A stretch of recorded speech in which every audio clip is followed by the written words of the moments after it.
Should go. Did you press go live? I haven't done anything on that. No, it's gone. It's gone. The statement? Yeah.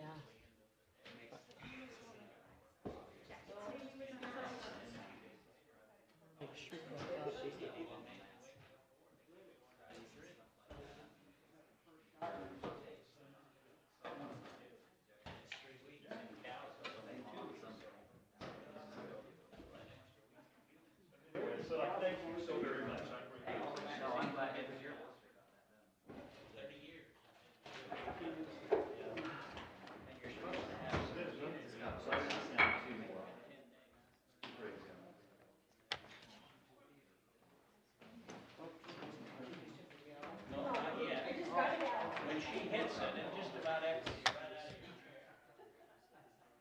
Hey Nolan, did you see that date changed? Yeah, I just saw that. It was at another meeting, so. Gina found out. Is that one mine? Or is this one yours? Yeah.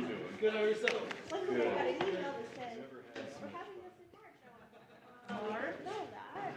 The elected officials training. Yeah. Because according to your calendar, it was. I know, and when you click on it, it goes, it says it's in March. I'm like, there's a problem, so I called. Thanks for catching that. Yeah. You're sure welcome. Yeah, I thought it was in March. Yeah. I was thinking, I don't mind going to it. I know. Training. Yeah, luckily before we drove down there. Yeah. Yeah. Let's see.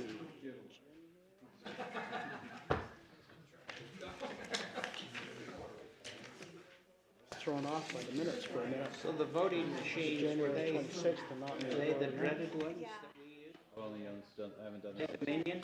Okay, you guys ready to go? I had a guy call and By ask the way, me you that. did a good job last week. 15, 10. Call the Thanks, clerk, that was a they little will- tricky with what some kind of of the ours? strong feelings that were going on, so I appreciate that. You did a good job. Meeting will come to order. Oh yeah, please turn on your microphone. Okay, welcome to the Cache County Council meeting Tuesday, February 23rd, 2021. Glad to have this vast audience out there. And we will begin today with an opening from Councilman David Erickson. I'd like to do my opening in the form of prayer. My Father in heaven, we're indeed grateful to be able to gather today. Grateful for the beautiful weather, the moisture which we have received. Pray that it will continue, that our needs will be met, and that we'll continue to be productive in thy sight.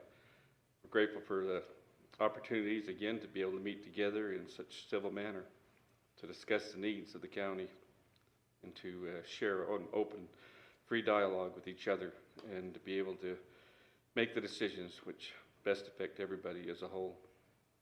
We're grateful for those that keep us safe, those that protect us and help us when in need. Pray that they will be blessed. We're grateful for the productiveness of this valley and pray that the crops and everything that happens in this valley will do so with love and respect and need. And this we humbly say and do so in the name of Jesus Christ. Amen. Amen. And if you'd rise, we'll say the Pledge of Allegiance. To the flag of the United States of America and to the republic for which it stands, one nation under God, indivisible, with liberty and justice for all. Thank you very much.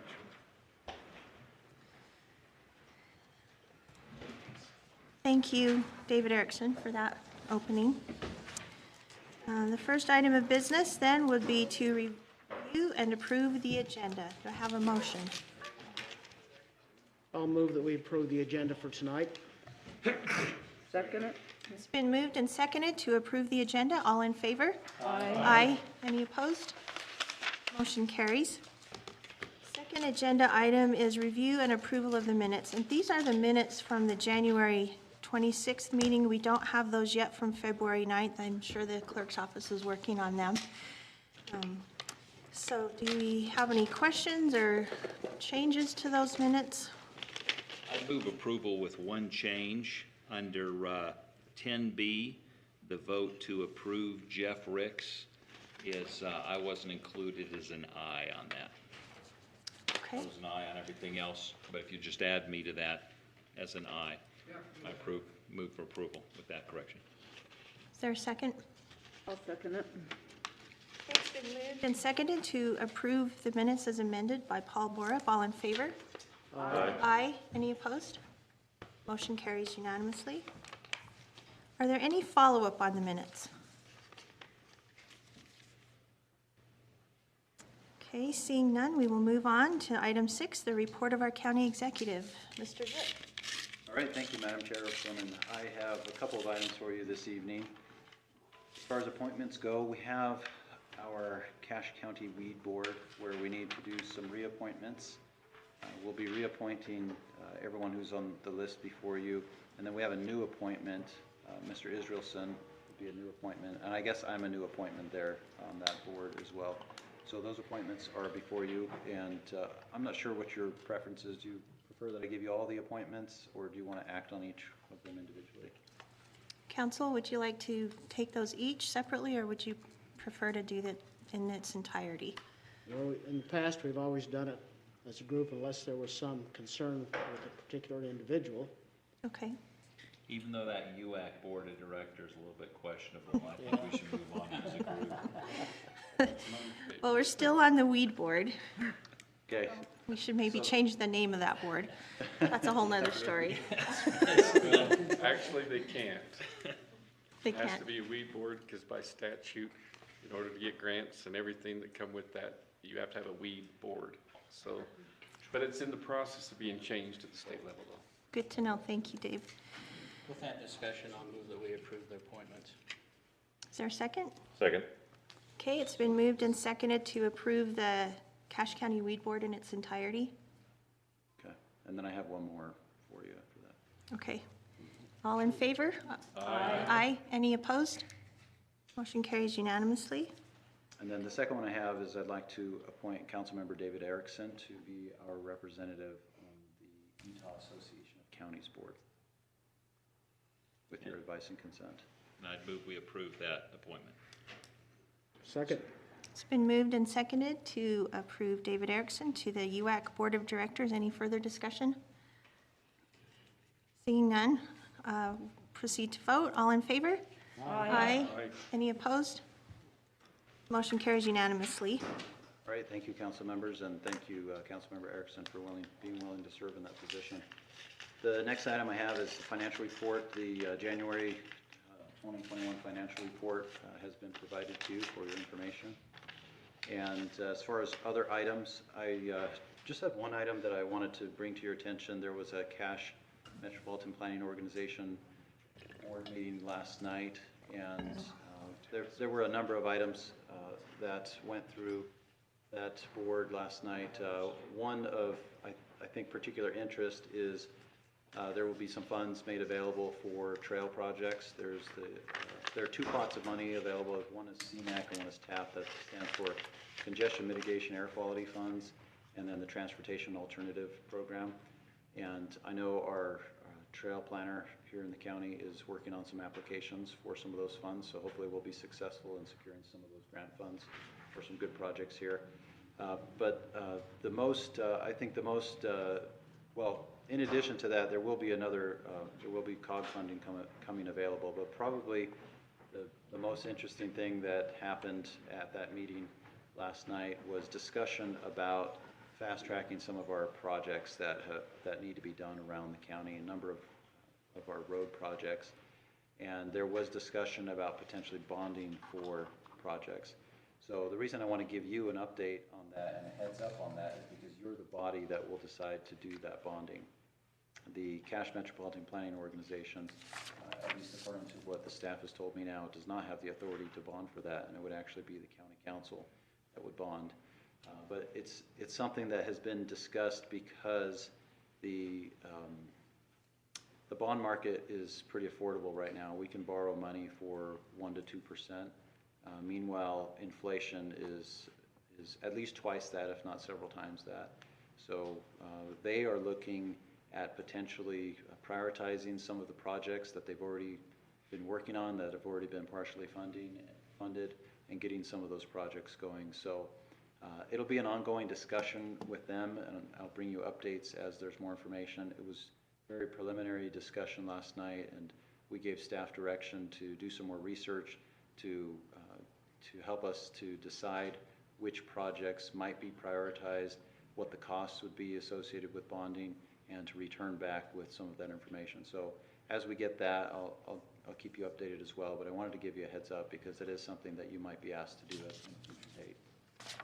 And that's all I have for my report this evening. Thank you. Yes? We skipped over the one at the Board of Commissioners, Boundary Commissioners. Oh, Boundary Commission. Yes, thank you for mentioning that. We don't actually have an appointment for that this evening. Originally, we thought maybe we would need to appoint somebody, but we found out that those appointments have already been made. So it's just in there for your information. The other reason we left it in there was just to give you a heads up. They don't meet very often. They only meet, I think they met last year, and then I think it was a year and a half before that, the last time they met. But they will be meeting soon. There was a protest filed regarding an annexation.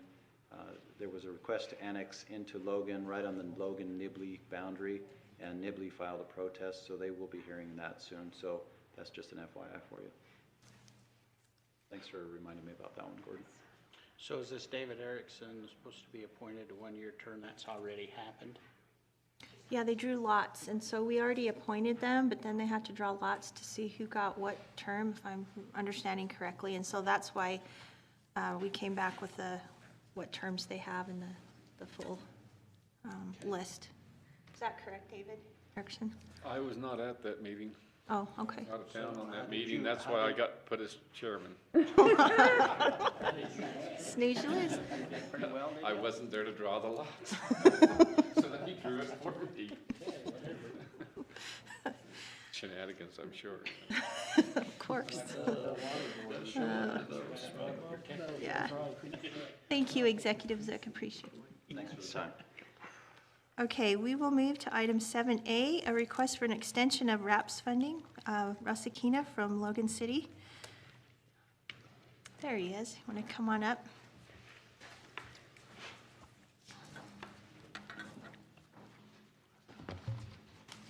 Thank you, Madam Chair and council members.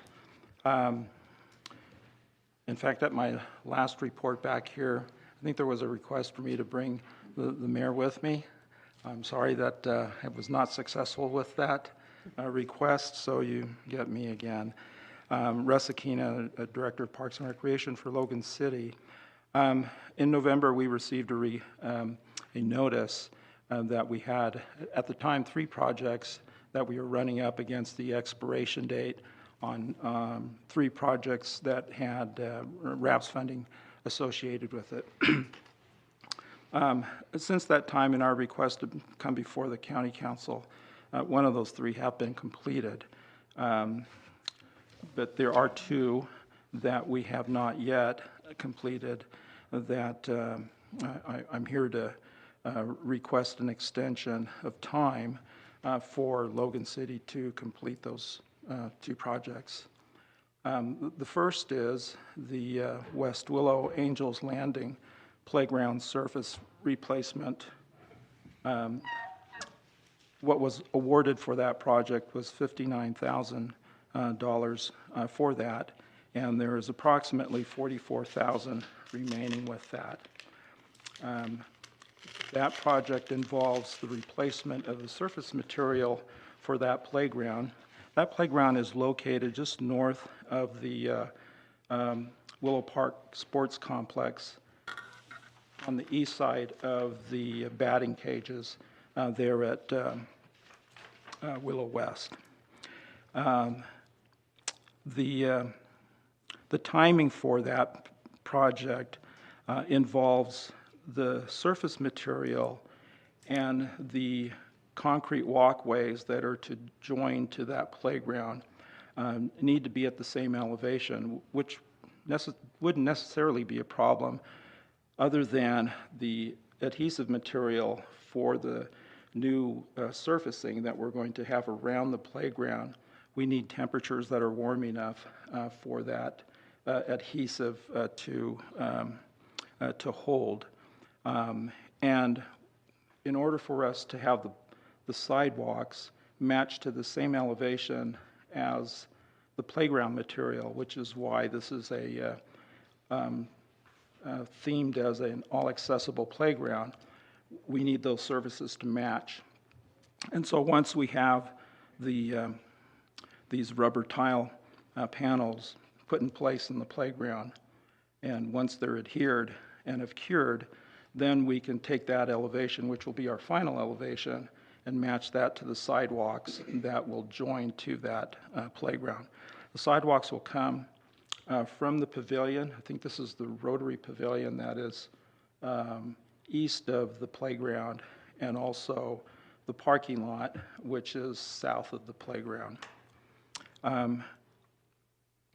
What we are requesting is an additional 7 months to complete the construction of that project, which would take us into the end of September. So that's project one of our request. The second is the Canyon Road 500 East to 600 East trail construction.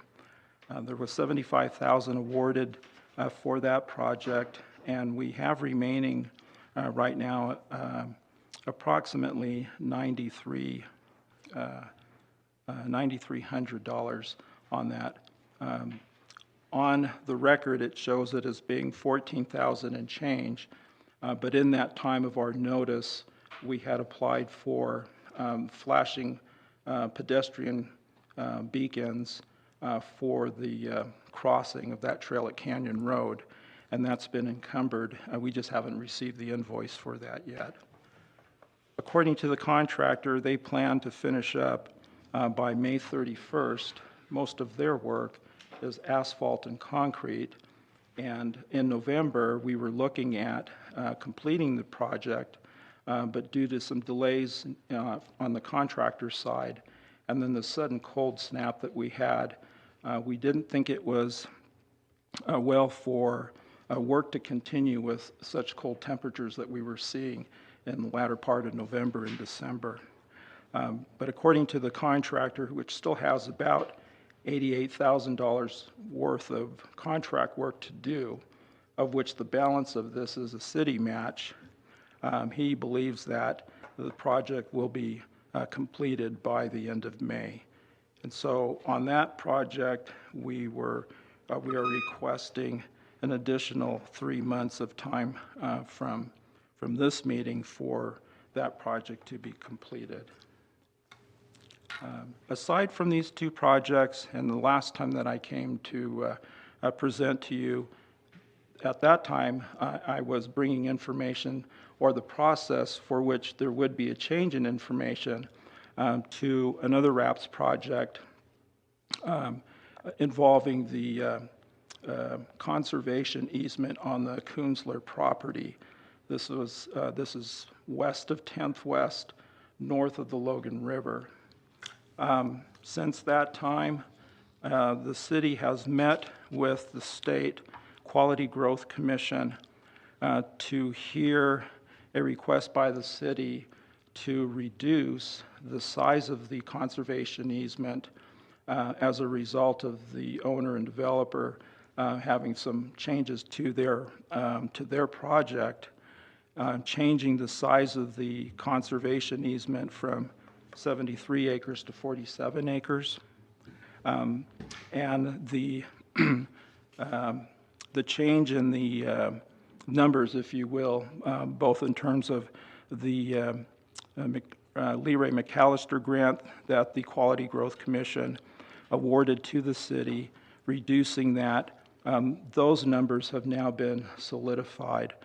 And what was an original request of $150,000 from the city, and also an application that the city had requested the county to make on behalf of the same project. Both of those would now be reduced from $150,000 to $82,620 for each entity.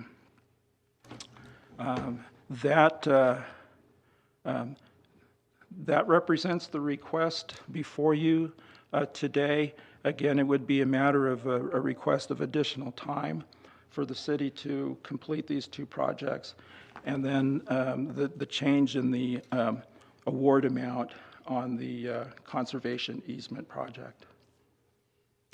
Are there any questions? Russ, you mentioned a real severe cold snap that hit us. I missed that. When did that come? In December, I think latter part of November or December, we were trying to get that project wrapped up for the for the calendar year, actually, knowing that we had this notice before us. And the concern was that if the contractor was to excavate, the project area where this is also has two driveways that serve an apartment complex. And the concern was, now that we were past the city's November no parking on public streets ordinance, that by taking away those two access points during this cold weather would produce other kinds of problems in terms of people having a place to park and forcing them to park out on the street against this ordinance that we typically have during that time. So that was another complication that this would have produced had we moved forward, but we were really concerned about the quality of the material being able to hold up under cold conditions. I'm actually just giving you a bad time because it never did get cold this whole winter, but I mean. Oh, well, I don't know about. Maybe it did in Logan, but it sure didn't out where I live. Well, Russ, I'm kind of a cold weather wimp, so I'm siding with you on this. Russ, will you remind, Difference of oh, I'm sorry, perspective, go I ahead. guess. Excuse me.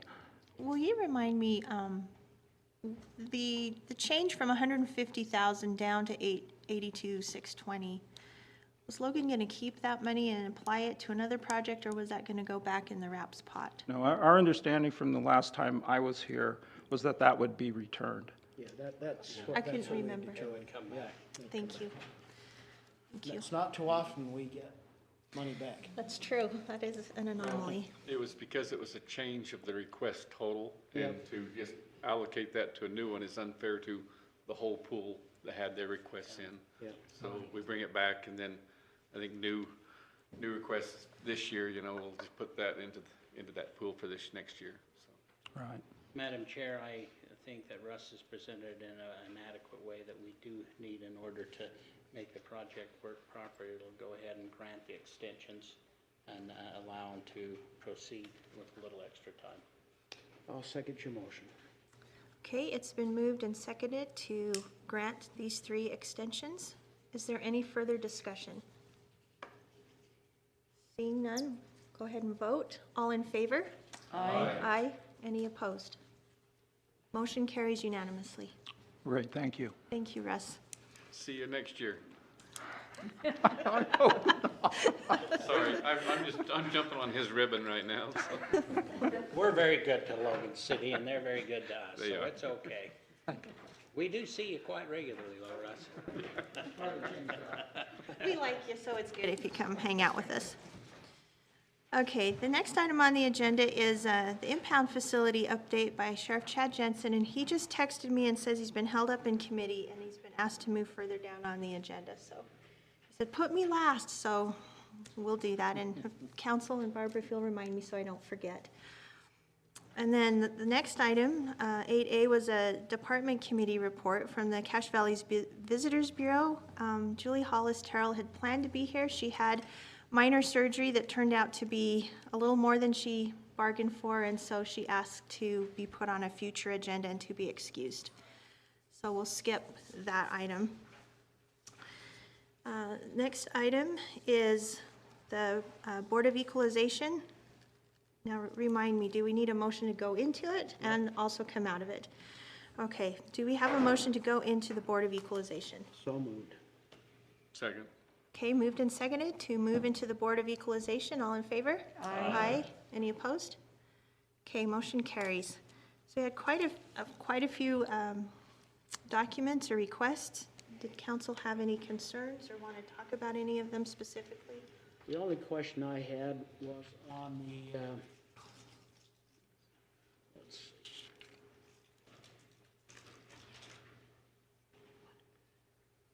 There was one there that was pretty wild, and I couldn't quite follow what they were trying to do. Not the jump the moon one. Oh, that's the one I was wondering. I had a question on the jump the moon, but That's the one I had. On the what? we Jump have a the question on moon? that every year. Oh, Providence Place Housing Corporation was the one. I had a question on that one, too. Providence Place Housing and Jump the Moon. I did have one question on the American West Heritage Center. Okay. Are these items that you'd like to get more information from our deputy auditor before making a decision? Do you want to pull them out of the rest? Or, I'm trying to find the one that I read that. Well, was I think, concerned. at least for the Providence Place Housing Corporation, I think I'd like some more information. okay.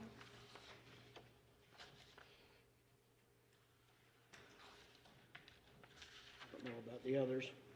Well, you know, if we did this neighborhood nonprofit, we'd get to see Josh again, and we could give him a pretty good Yeah. discussion. You know? Jump the moon one, I was a little concerned until when I dug into that one, it's just basically just the personal property that they were, chattel properties that they were wanting the exemption on, so. Well, I think they share facility, or I don't know, there's a big issue there, but they were just wanting the chattel property. I felt the same way. Well, the one Got challenge I heartburn had with with it after a that while. personal property is they were using a list that was, I think, made back in 2014, so it was really quite an old list.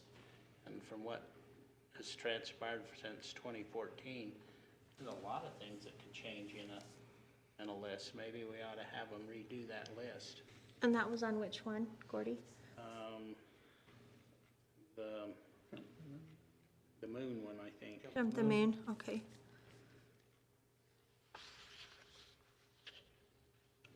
Guess my memory's not serving me You know, well. I didn't see a date on any of the lists that they gave us. I think I saw a date that the 2014 is the list of when they did their personal property. Nolan, what's the concern on American West? Not a big concern. It was listing the property. They had bought a skid steer in 2020 for like $52,000, and it's already only worth 16 or half of that. I was wondering why.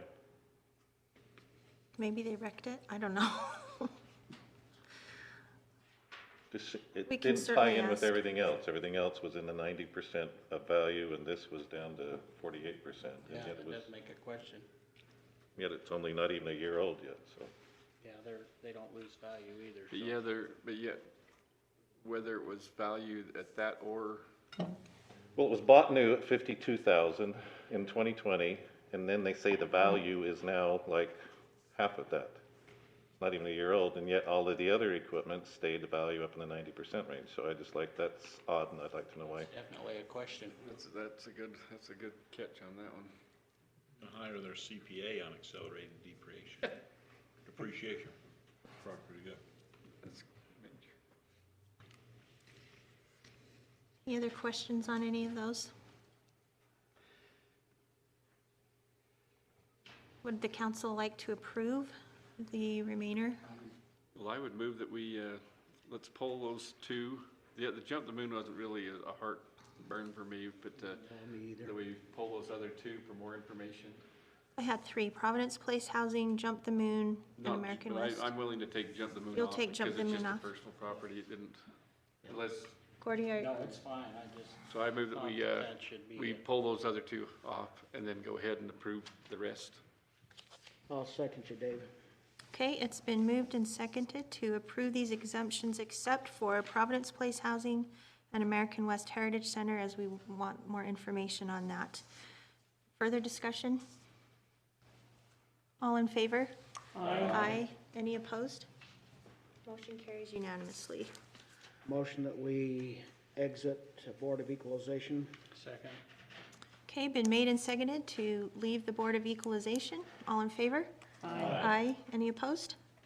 Motion carries. Thank you, Carl, because we always forget to move out of that. get out. Yeah, to get out of it. Okay, let's see here. So we'll move on to item 10. We have a number of public hearings to set. Let's see. First one, we need to set a public hearing for March 9th at 5:30 PM to consider ordinance 2021-6, the Fritz Tower rezone. Somebody want to make a motion on that? So moved. I'll second.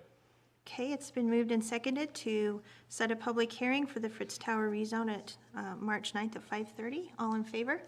Aye. Aye. Any opposed? Motion carries.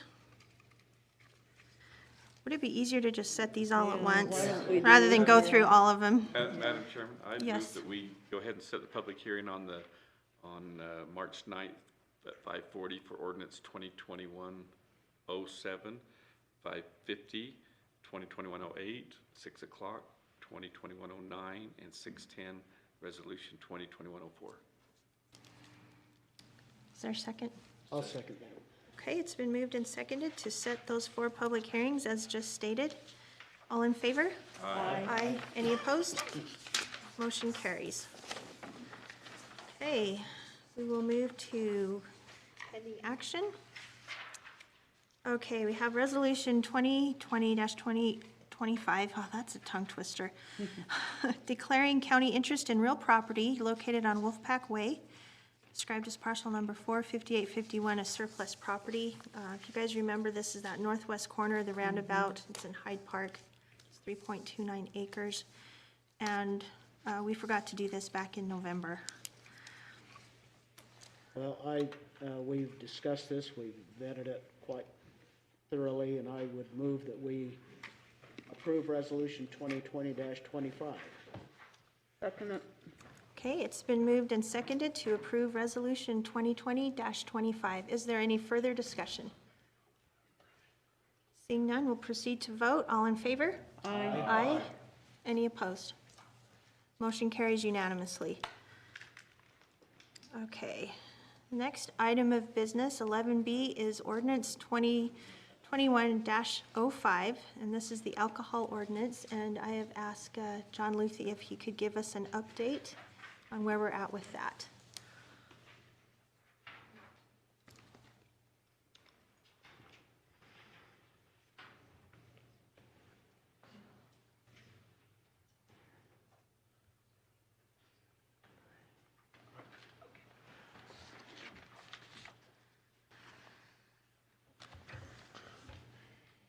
Thanks. You remember at your last meeting, there was a public hearing on this and quite the discussion, and Keith Mickle and I had met prior to the meeting, and an attorney, who I believed was an attorney they were working with, had noted that there ought to be some changes, or that they wanted us to look at making some changes in the draft ordinance. That person was Steve Barth, who apparently isn't an attorney, but is a lobbyist with a lot of experience in the alcohol code in Utah and helping folks like the Mickles. He and I were not able to connect until last Wednesday, and so I've not had the time to make the revisions that they talked about, but wanted to let you know what they're asking for, and we'll get you those revisions made.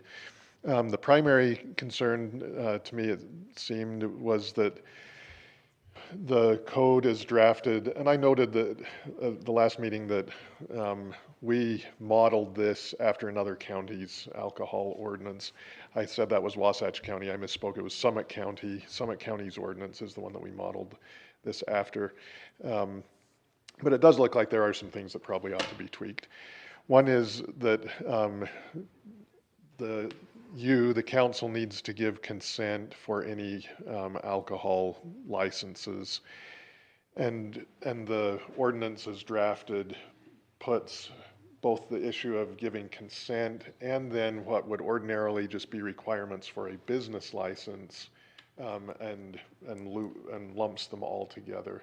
He suggested that breaking those out and making the giving of consent for the license be a one-time thing, and then the business license for a winery be renewed each year, and that those be broken out and the requirements.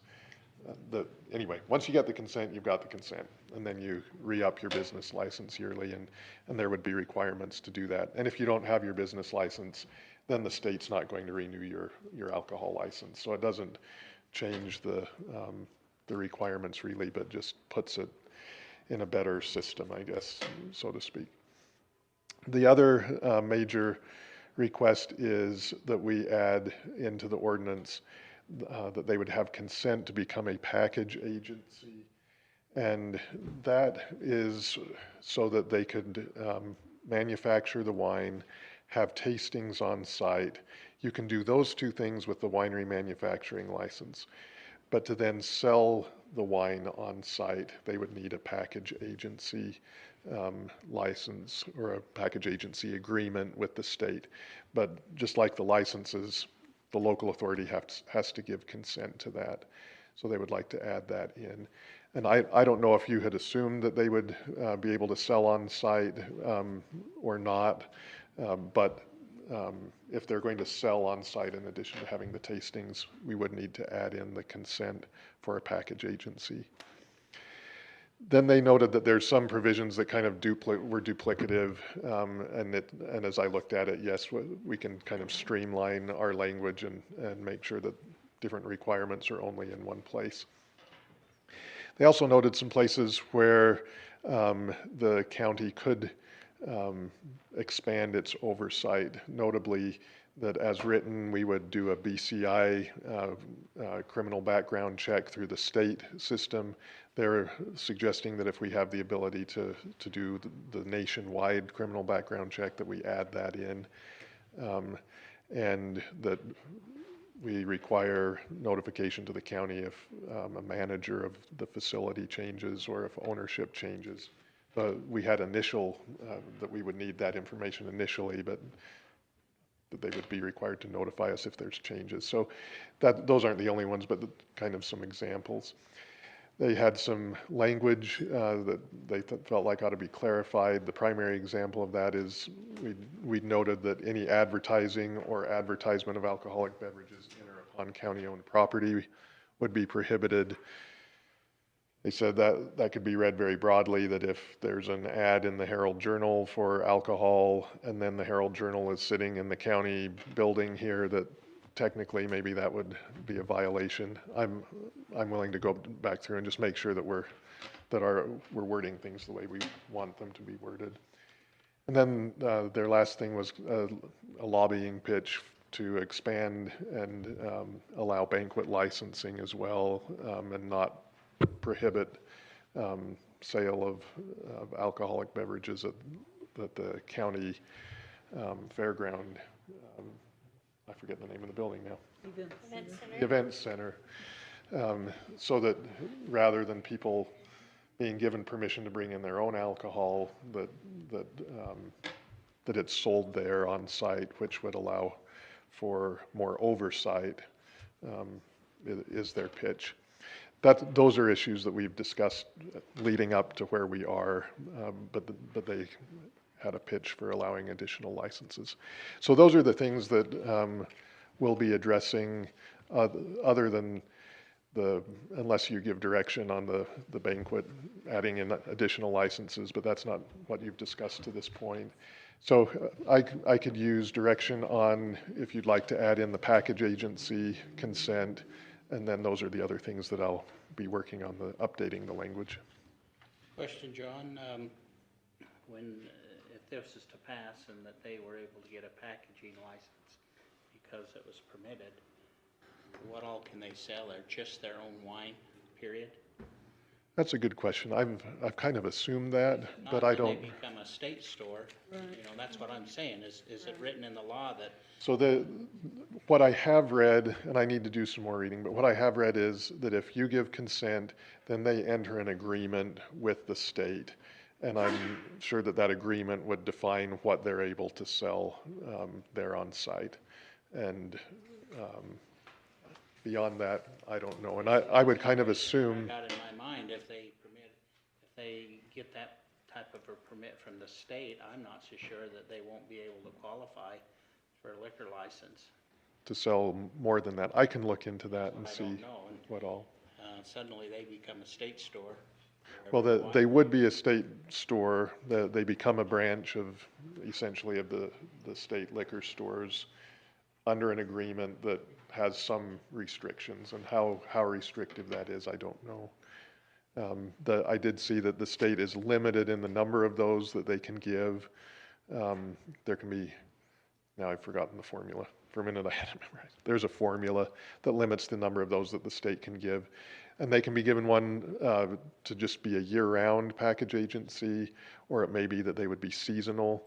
And the state gives summertime package agency agreements and winter package agency agreements, or full year ones. So some of that may end up being more questions for the Mickles or others, but again, once you pass it, it would be then whoever applies would get the consent for that, and then go and negotiate, I guess, with the state.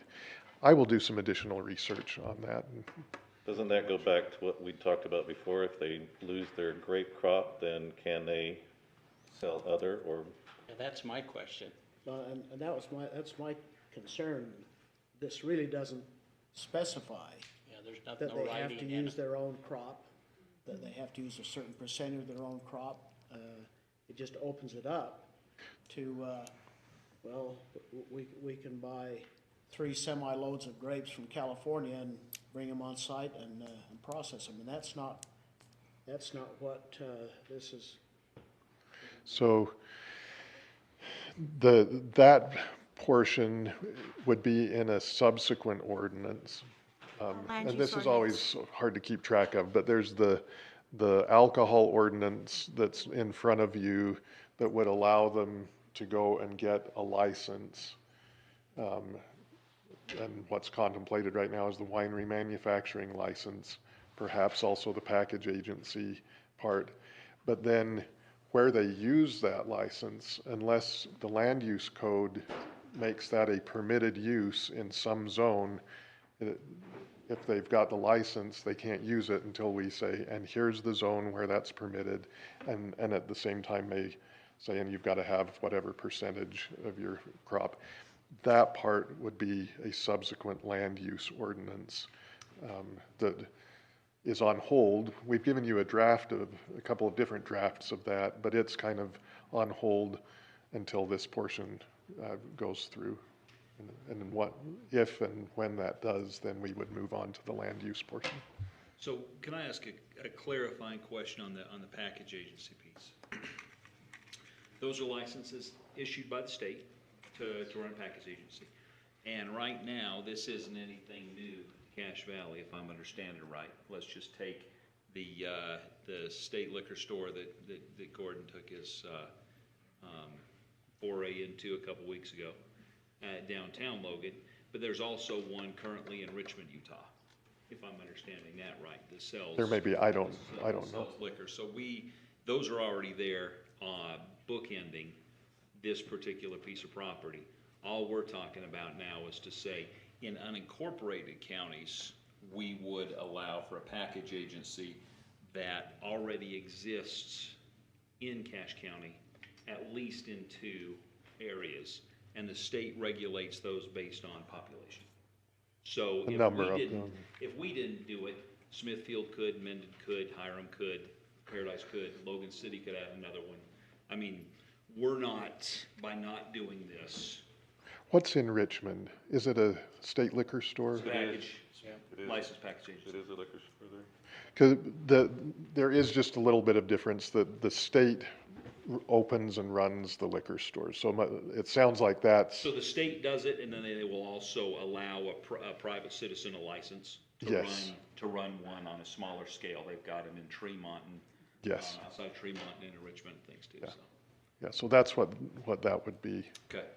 Would this open it, oh, I'm sorry, would this open it so, I mean, I think we're thinking of just one in particular, but I know there's others interested in hard cider, and there's someone else interested in a winery. So would they not be able to sell their product unless they had a package That's correct. thing? So, and is there any way to limit, I guess my question would be, can you limit that package to just selling their own stuff? Or if you give them that, they're able to sell all liquor products from the state? To answer that for sure, I need to look into it more, but my impression is that the state, when it's the private entities given a package agency agreement, that there are certain restrictions to it, that it doesn't become a full-blown liquor store at a winery or that sort of thing. But how, the details of that I haven't looked into yet. I think that really, I mean, what they've noted to me is it would be a little bit, this isn't the example they used, I wish I could remember it, but it's something like this. You know, if you're doing a book signing at the book table, but you can't carry that book at the book table and you've got to go to Walmart then to get it, it seems a little silly. If you're going to allow them to do the wine tasting on site, should they have to then go down to the state liquor store to get the wine, or should they be able to buy it right there on site? And to buy it right there on site, they'd need the package agency agreement. Wine tasting place that if people like it, then they can purchase it. The concern I have is also, can they purchase other wines to compare to it and those type of things? That's my question. And I can get you an answer. I wish I had it now, I don't. Oh, go ahead, Barbara. I'm a little bit confused on the allowed banquet licensing. That didn't, I should say, that didn't come from Keith Mickle, but Steve Barth, who I talked to for them. Yeah. He had gone through the whole proposed ordinance, and at the end of the proposed ordinance contains the provision that says it's unlawful for any person to possess or consume an alcoholic beverage in or upon the Cache County Fairgrounds, rodeo arena, or event center, except at a private event occurring with written consent. At private events, people can bring their own alcohol. And Steve Barth suggested that if you're going to let people bring their own alcohol to the event center, which is happening, I believe, wouldn't it be better to have somebody licensed so you know how much is being sold and there's more regulation and ability to control it. So Mr. Barth made a pitch for allowing some additional licensing. That didn't come from the Mickles, though. I got one question. Could you share with me the difference between a winery manufacturing and a brewery?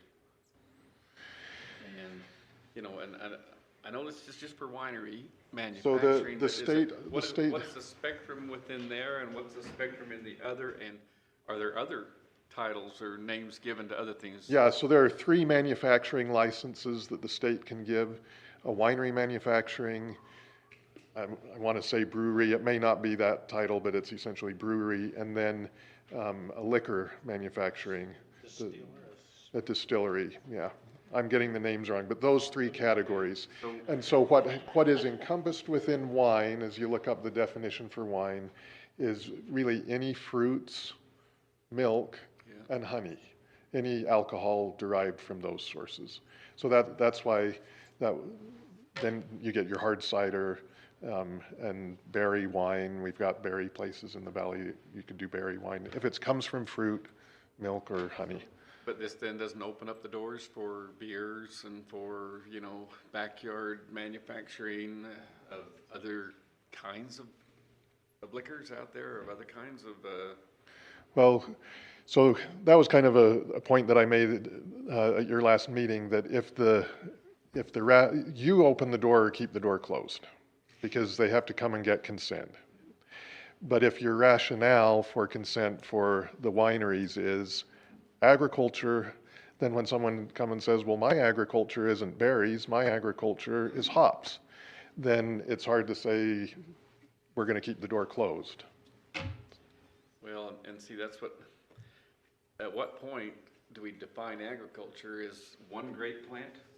Is that considered agriculture and we then do what we want? Is it acreage? Is it, you know, I'm still having, that's what I'm dancing back and forth as to how, at what point is it, you know, is it really 100% agriculture? Is it really for agritourism and the relationship between both? And I'm still having that, you know, kind of that little bit of heartburn as to are we just opening up, if, say someone gets out in the county and they have 1 acre, and in that 1 acre they want to just raise a few garden things that they can then start their own little, you know, brewery or their own little, create what they want out of there and sell a few to the neighbors. I mean, I don't want to, according to this law, that anyone can just start something like that in their own backyard as long as they produce a little bit of a product. I think you're right when you say that. Here's the caveat that you do have the land use piece coming, where you could put some more teeth in it that way. I want to see the marriage of, you know, I'd like to see that being supportive of this and this being supportive of that, but that's a whole nother process. And we're running it as 2 separate processes, but you set your own agenda. And so if you wanted to put a hold on this until you get the land use piece from the Planning Commission and talk about them together, you can do that. It's been your decision as a council for running them this way. And it seems to me. Here's a little bit of a different question. We got, I'm assuming most of you got the same email that I did, but I got an email from a Jewish citizen who wanted to have wine for his family, et cetera, and whatnot. And as I read it, he acted like he wanted to be able to create his own wine and whatnot, and was hoping that this would pass so that he could do that. But I'm of the opinion and the impression that you can create those things for your own use without breaking the law. Is that correct? Yeah, I think so. Yeah, this is for selling it. It's for selling it. It's for, you know, and so. And there's also in the state alcohol code, I don't know, you mentioned that he was Jewish.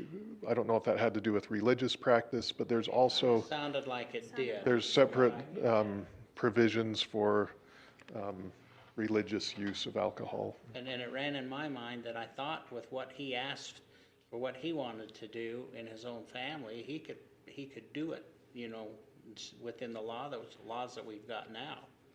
And I didn't know, so I didn't text him back and say, well, I think you can start making your own stuff as long as you don't sell. I think you were correct when you told him that. I think this banquet licensing for me is a whole different matter, and I'd rather address that separately than just stick it in this as a last minute thing. I'd really like to look at that in more detail. I've assumed that was the case. I just wanted to report the whole. On the email? Yeah, he says he's already aware that he can do it for the consumption of his own family. Okay. And, but he says so far I've developed a hobby out of honey wine and apple cider home brewing, both viable agricultural products in the valley. I'd like to take this hobby to market. So there's where his question. Yeah. So this would allow him to take what sounds like he's been doing, and then commercialize it and market it. Except he lives in North Logan, so he'd have to move out to the Yeah, so county. he'd have, Well, if he and lives that- in and North that's- Logan, then he'd have to get consent from North The Logan. whole issue is, how much of it has to be grown on your own land? Well, I think the whole idea And was to that was have the that. whole idea. The whole idea was A to big acre, promote like a agriculture. pretty and good so- size acreage. Yeah. This is an interesting discussion because I was quite surprised. Maybe 20 years ago, I was in South Dakota at the same time that they were having their state fair. And so being a fair bum anyway, I thought, well, let's go see how they do it in South Dakota compared to Utah. And so I went walking through all their buildings, and I was quite surprised that they had a whole building dedicated to entering their homemade wines for judging and for ribbons. And I had not been around that at all, and I thought that's quite interesting. I mean, they had huckleberry and choke cherry and grape and apple, all these different wines out of the different berries, and apparently those people had done whatever the processes it could, and they thought they had a pretty good wine, wanted to put it on the table to have people test it and give them a ribbon if they could, and well, it was quite interesting. So it's maybe just not here in Utah very much. And that brings up a comment here that I think that one of the biggest issues, the things that I look at here is that this is what is so tough, and this is what, when we're talking about this, and we're all having this kind of a hard time, and they're trying to get grasp in their minds and everything, is that I look at this as a cultural change to this valley. And now is Cache Valley ready for this cultural change? You know, and that I keep talking because it is different. It is something that we aren't experiencing. Everything that we have had to do with any kind of liquors and stuff like that, it is within, you know, within cities.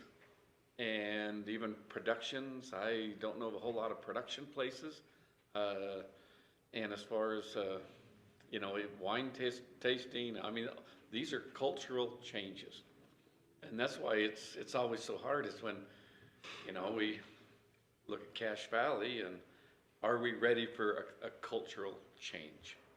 You know, whether in the name of agriculture, whether in the name of within a town, a city, whatever, you know, that's to me, a big question on this is to, you know, the legality, we control the legality of this, and when we do, there will be a cultural shift for us.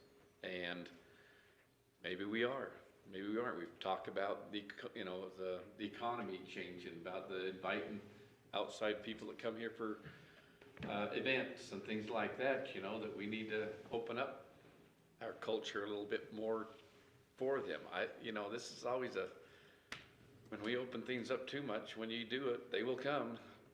How much we want them to come and stay and build and grow, you know, it will be a cultural shift, I promise you. And I've expressed my opinion on that, and so I won't reiterate that, but just to, I guess, procedure-wise, say that, again, you're dictating your own procedure, and if you want to consider the whole package at once, then I will work on revising the language of the alcohol ordinance so that it's ready for consideration again. But you could hold off on considering it, and we can run the land use piece through Planning Commission so we get them both in front of you at the same time. Or if you want to say, no, just get the alcohol ordinance part back in front of us and we'd like to act on it first, we'll do that. But you set that agenda. Land use is always looking, they're probably looking at us saying, okay, what are the parameters that we can then allow in certain land uses too, you know? I mean, they almost need an ordinance. I mean, it kind of goes back both ways here. Well, it would go through ordinance review. Our current code allows for one of the prior kinds of licenses that's outdated, but there was no land use part, and so you can't do anything with it, which is why anyway. Yeah, you can do that how you would like. The land use code has to be approved by us too. Yeah, and it could go through ordinance review committee as well, which we have members of the council on before going to. I just kind of felt like we should figure out if we want to make that effort to do that, if we're going to move forward with it, that we should take this part first and say, yeah, we're going to spend that time doing that, because it's, why waste our time? We're just going to say, no, we don't want to do it. I mean, if we want to move forward with finding an appropriate land use ordinance to allow for a winery, then I would think we should approve an alcohol ordinance first. That's my thought on that. I have just the opposite. I'm not willing to approve the alcohol ordinance change until we know what the land use restrictions are going to be, and we see the scope of what this is going to bring. And to me, that's the horse, the ordinance is the cart. If we look at the emails that have been sent, there's already been a marriage of this wine manufacturing and agritourism. And that was kind of my discussion last time is everybody, there's a lot of people in favor of it, but it's all talking about agritourism. And so I kind of go back to what Dave said is we've got both of these and I'd like to understand that part as far as the agritourism. And that had come through, I'm sure you guys have seen the emails, and I also had a couple emails this week who were against it. I also have a question on banquet because we talk about county property, but define banquet to me, I mean, throughout the county we have municipalities who have celebrations. So do these get to go to those celebrations, and does that meet the quota of a banquet? Well, I mean, I would talk about, when you talk about cultural, and to your exact point, that we're not the first community to struggle with this. And my favorite story is the Baptists and the bootleggers. Baptist preachers down south wanted to keep their county dry, and so did the bootleggers. The Baptists to keep the folks in the pews on Sunday, and the bootleggers to keep their customers. They didn't want to legalize it. But the fact of the matter was, there was booze all through those counties. And so they would get together and keep it from going legal. The bootleggers kept the folks drinking, and the Baptists kept the folks in the pews. But the booze was there. And to that point, people are already having these banquets. They're serving alcohol. There are package stores in Cache County. You can buy it at 7-Eleven, you can take it out, and there's no oversight at all. To me, this is almost akin to, I had a conversation this morning about, should we have more, should we require private party firearms transfers to do a background check? Well, most of those are legal. Are we going to burden folks that are trying to do things right with this, or prevent them from trying to do the right things, while the people that aren't doing the right things are already there, and we're just turning a blind eye to it? I view it a little bit more as a branding issue. That is Cache Valley the place where you come during the summer for the opera and that sort of thing, whatever the current branding is, or is Cache County on the wine tour?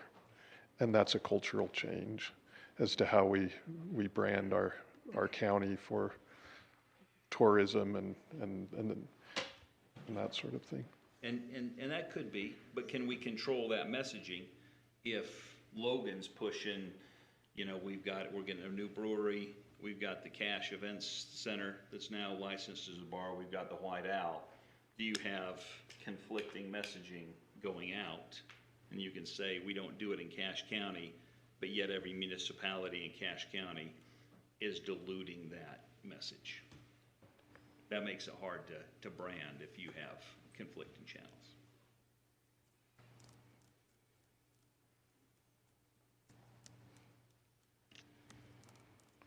Well, council, what do you want to do? I guess we could do a motion to table this until we get the land use ordinance created, or we could just put it back on for next time.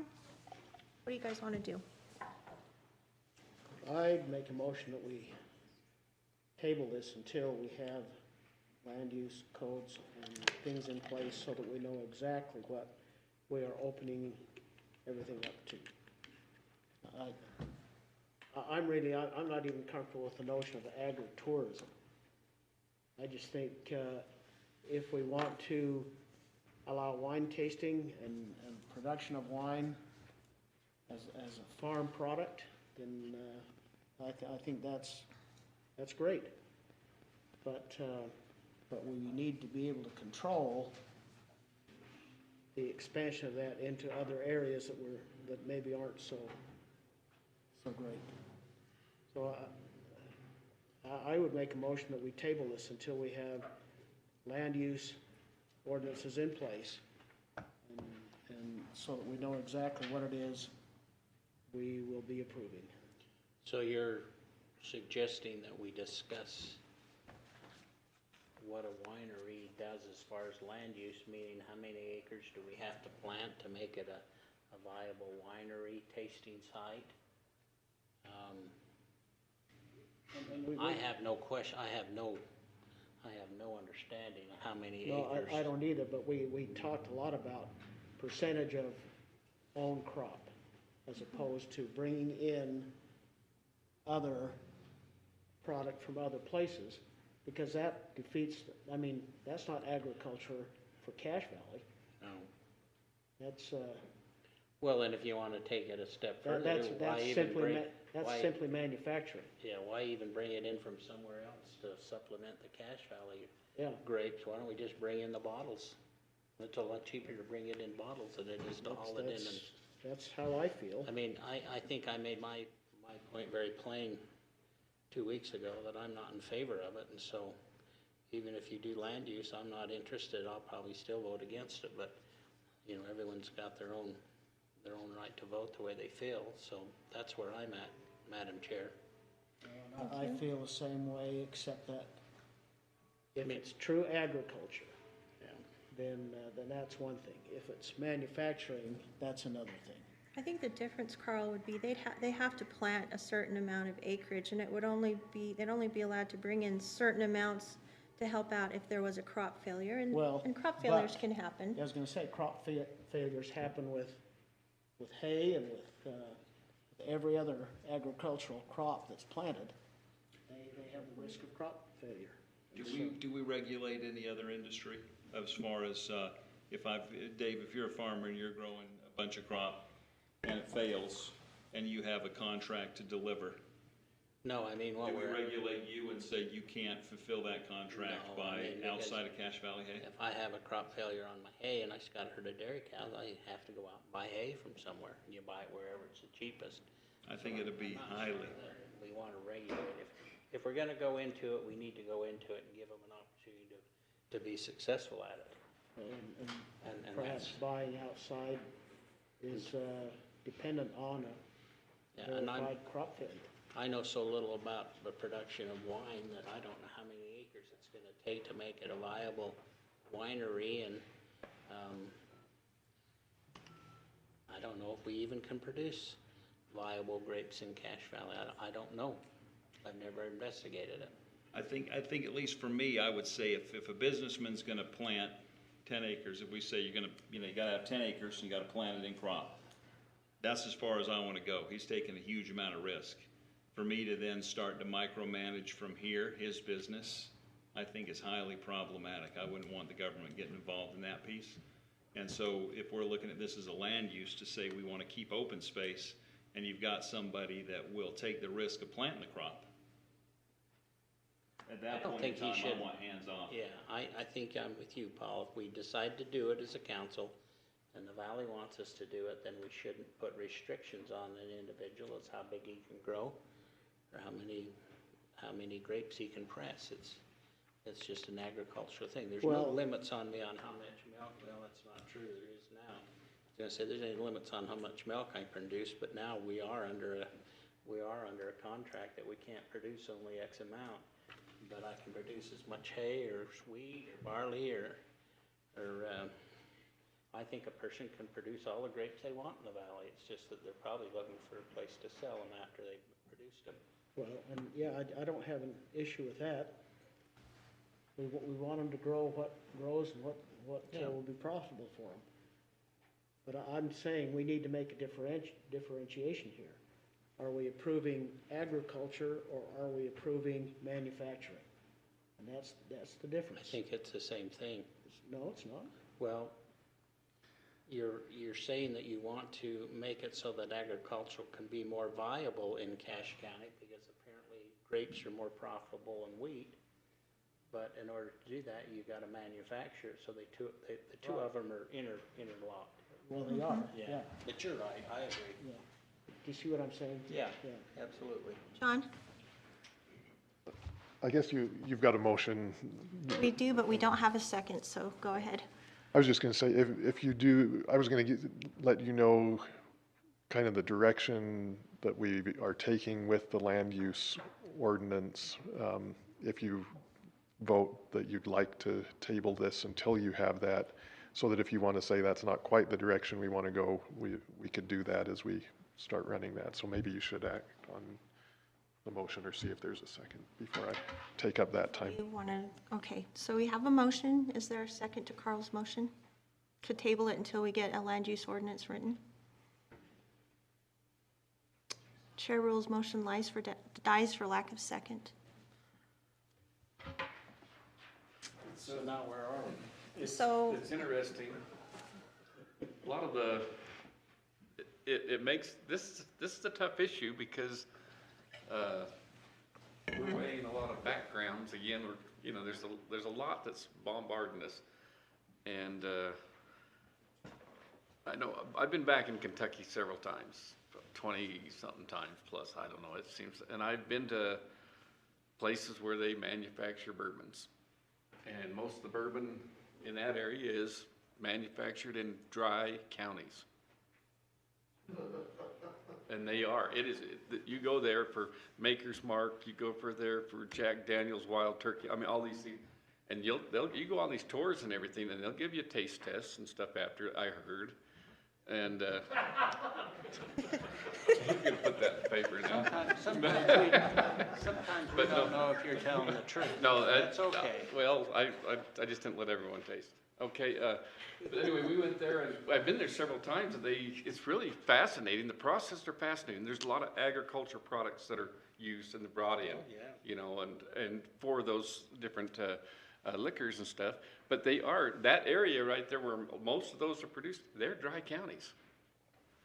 And which is really interesting. I thought all the workers just drank it to test it.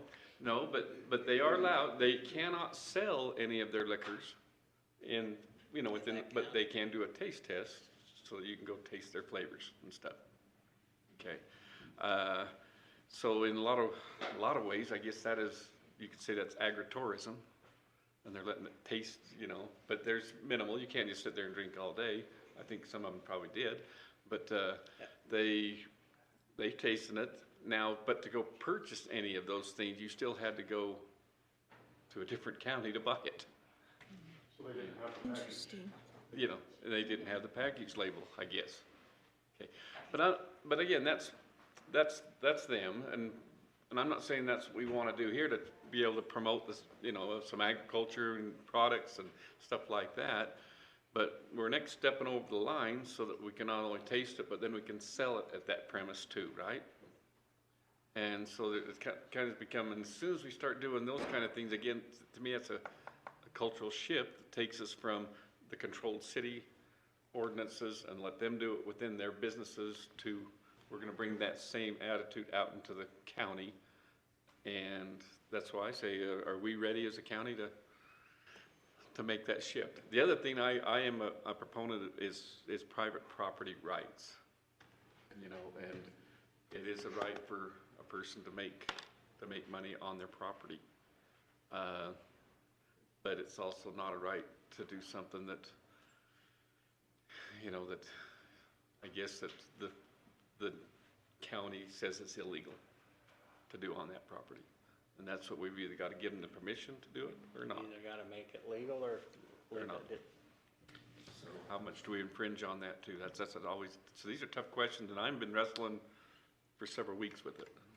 And that's why I think I like voting on the licensing first, because it really is that cultural shift piece. And then you vote for, are we gonna allow that to happen or not, rather than muddying the waters with the land use piece. You're able to say, it's either happening or it's not. So I guess I'd like to see you make a motion that you would like to allow wineries in Cache Valley, and let's not mess around, because John's gotta know what he's supposed to start writing. And let's see how we feel about it. I mean, it either is or it isn't. Yeah, and I was under the impression we were gonna have it today to vote up or down. But John, you're saying that you went through how you'd craft the language. We really don't have language in front of us to vote. I mean, we do have language, but it's not quite right. And so rather than voting it up or down, and then having to tweak it. If I'm understanding this right, you would tweak the language to reflect what you talked about today, with the exception of the banquet license, and then we would vote that up or down, to Gordon's point. Yes, so at the last meeting, we had an ordinance that we all kind of anticipated was going to be an up or down, and then one of the members of the public who's been a chief proponent said reluctantly, because they'd like to see it done now, but they'd like to see some appropriate changes made. I thought that I'd be able to talk to their representative and get those changes made for today. I've been able to talk to their representative, but not had the time to make those changes. And the one change that I could use some direction on, if you'd like to see those changes made and on your agenda for your next meeting, is yes on the packaging agency piece or no on the packaging agency piece. And you'd still have the opportunity to debate that and everything at your next meeting, but should I include that as I revise? So, to that point, really quick then, if I made a motion to approve the language as written, with the caveat that we're gonna see it next time as a revision, then we could vote yes or no. I strongly recommend against that, because then you would have an alcohol ordinance in place that even the chief proponent says is problematic, and then if you have your debate and can't come to an agreement on something else, we've got a problematic alcohol ordinance in place. So you don't really need a motion right now. Mm-hmm. You just need to decide what's on your next Yeah, we can put it on the agenda. agenda again next time. Well, I sit in your place, John, watching you and trying to figure out how you're gonna write this. And I guess I think we should give you a direction. I'd hate you to go to all this work and then it being in vain, is what I'm trying to say. I like the job security. No. No, it would be nice to know, because it will require, there are just some updates that I discussed with the Mickles representative that I agree we need to make the ordinance better. If it's going to pass and be considered at all, we ought to make some updates to it. And I can do those without any further direction. But there is that other piece that I don't know if you assumed it was going to happen as written or not, but that is that if they're going to be able to sell their wine on site, we need to add in consent for the packaging agency agreement with the state. I think that's correct, but I also would like you to find out if that means that if they can sell packaged product, can they sell other people's products? And I will do that research and have those answers for you as we come next time when you want to discuss it. I would think that you could put that in there, and if we need to strike it, we could. Okay. I'd like more information on the bottom part about the convention center and things of that sort. I want Jane, I'd like to spend more time more with that. clarification on that. Okay.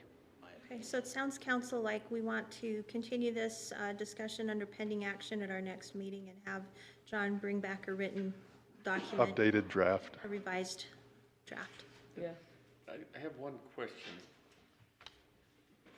That's why I asked you earlier on the winery manufacturing, kind of the parameters. And can we tighten those parameters in any way?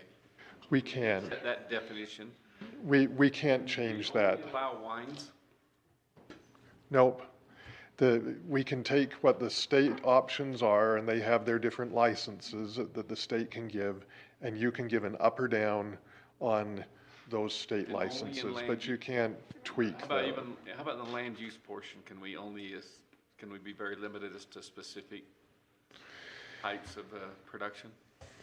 So I guess you could say, well, we give consent to winery manufacturing licenses under your alcohol ordinance, and then on the land use piece, say you've got to have 10 acres, and it's got to be in Concord grapes. And then you've essentially said, well, you can't do hard cider, you can't do honey wine, because the land use part says you can only grow apples when you do your winery manufacturing. I think that you would get a legal challenge to that by an apple orchard who would say you've essentially rewritten the law on winery manufacturing licenses through the back door, and the courts would probably say that's problematic. That's my guess. I could do some more research on that as well, but that's my Thinking more baby feeling. steps. Oh, well. So we're Okay. just gonna table it, is that our? Yeah, we're just going to put it on the agenda for next time, and we don't need a motion for that. Let's just continue as pending action. Okay, I saw Sheriff Jensen come in, and so I'm going to move back to him before we go to the recorder's office, so. Chad, if you want to come on up.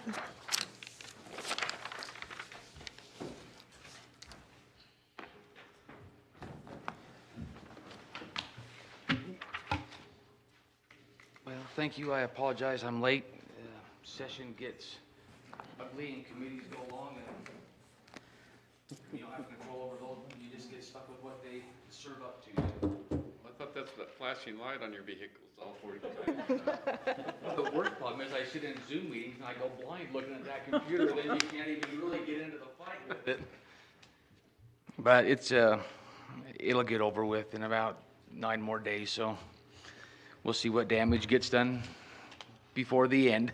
Sure. Thank you for letting me come back today. I think I presented, it was 3 weeks ago or a month ago. And at the time, I asked not for you folks to make a decision on the cost because none of us, especially me, were real happy with the number that was given. Just to back that up just a little bit, when the architect made the designs, we just asked him to get a ballpark because that's where what I wanted to bring to the council is to give us a starting point or a maximum number that you want to spend to put this project together. So as he did the drawings, he just generically sent those drawings to a contractor in Salt Lake who generically came up with the $250 a square foot that put this project at $2.8 million. To speak. So after our meeting last time, I said I was going to do some research and get with other contractors and get a more reasonable and more realistic cost of what this project is. So we went out to 3 local, pretty big contractors here in the valley, who were certainly big enough they could build this project and then some, and showed them the plans and had them give us an idea of what they would charge if they were going to, when we put this out to RFP, what they would do with this. So one of them came back at $153 a square foot and would build this for 1.7. One came back at $140 a square foot, which would be about 1.5. Another one came back and they actually did a little bit more work and scaled it back as they looked at the admin side. So the admin piece of this at $200 a square foot and the kennel piece at $105 a square foot. So total cost on that one would be about $1.2 million. So what we did is just said, okay, let's just take the average of all 3, and that would be a good number for us to work with. And that's about 1.52, which is less than what we talked about a year ago. We are in like the 1.7, 1.8 range. The number we looked at this, and if we go with the 1.5 million for the project, we added 20% to it just for incidentals. I mean, just because I don't want to have to come back and say we overshot or overspent. I would rather build some of that into the project. And if we add 20% for incidentals, if we needed to use that, would be about almost 1.9 million. I met with our good county executive and Bryce yesterday, where the funding came from last time. They would be comfortable at putting a maximum of 2 million on there, and whatever comes in less comes in, whatever the construction costs are. If they're less, and that money would just come back to the general fund.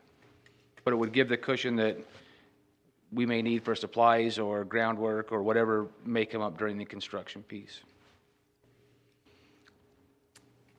Thank you, Chad. Any questions? Can we add another 100,000? Instead of just 2 million? I'm a little more conservative. I think they'll hit us for a little more, but I'm still on board with it. I mean, I think. Yeah. Well, I think the number that you're comfortable with is, and we're going to stay within what the budget numbers are. What I don't want to get is 3/4 of the way done and say, hey, we missed it, and have to come back and say, we missed this by 300 grand.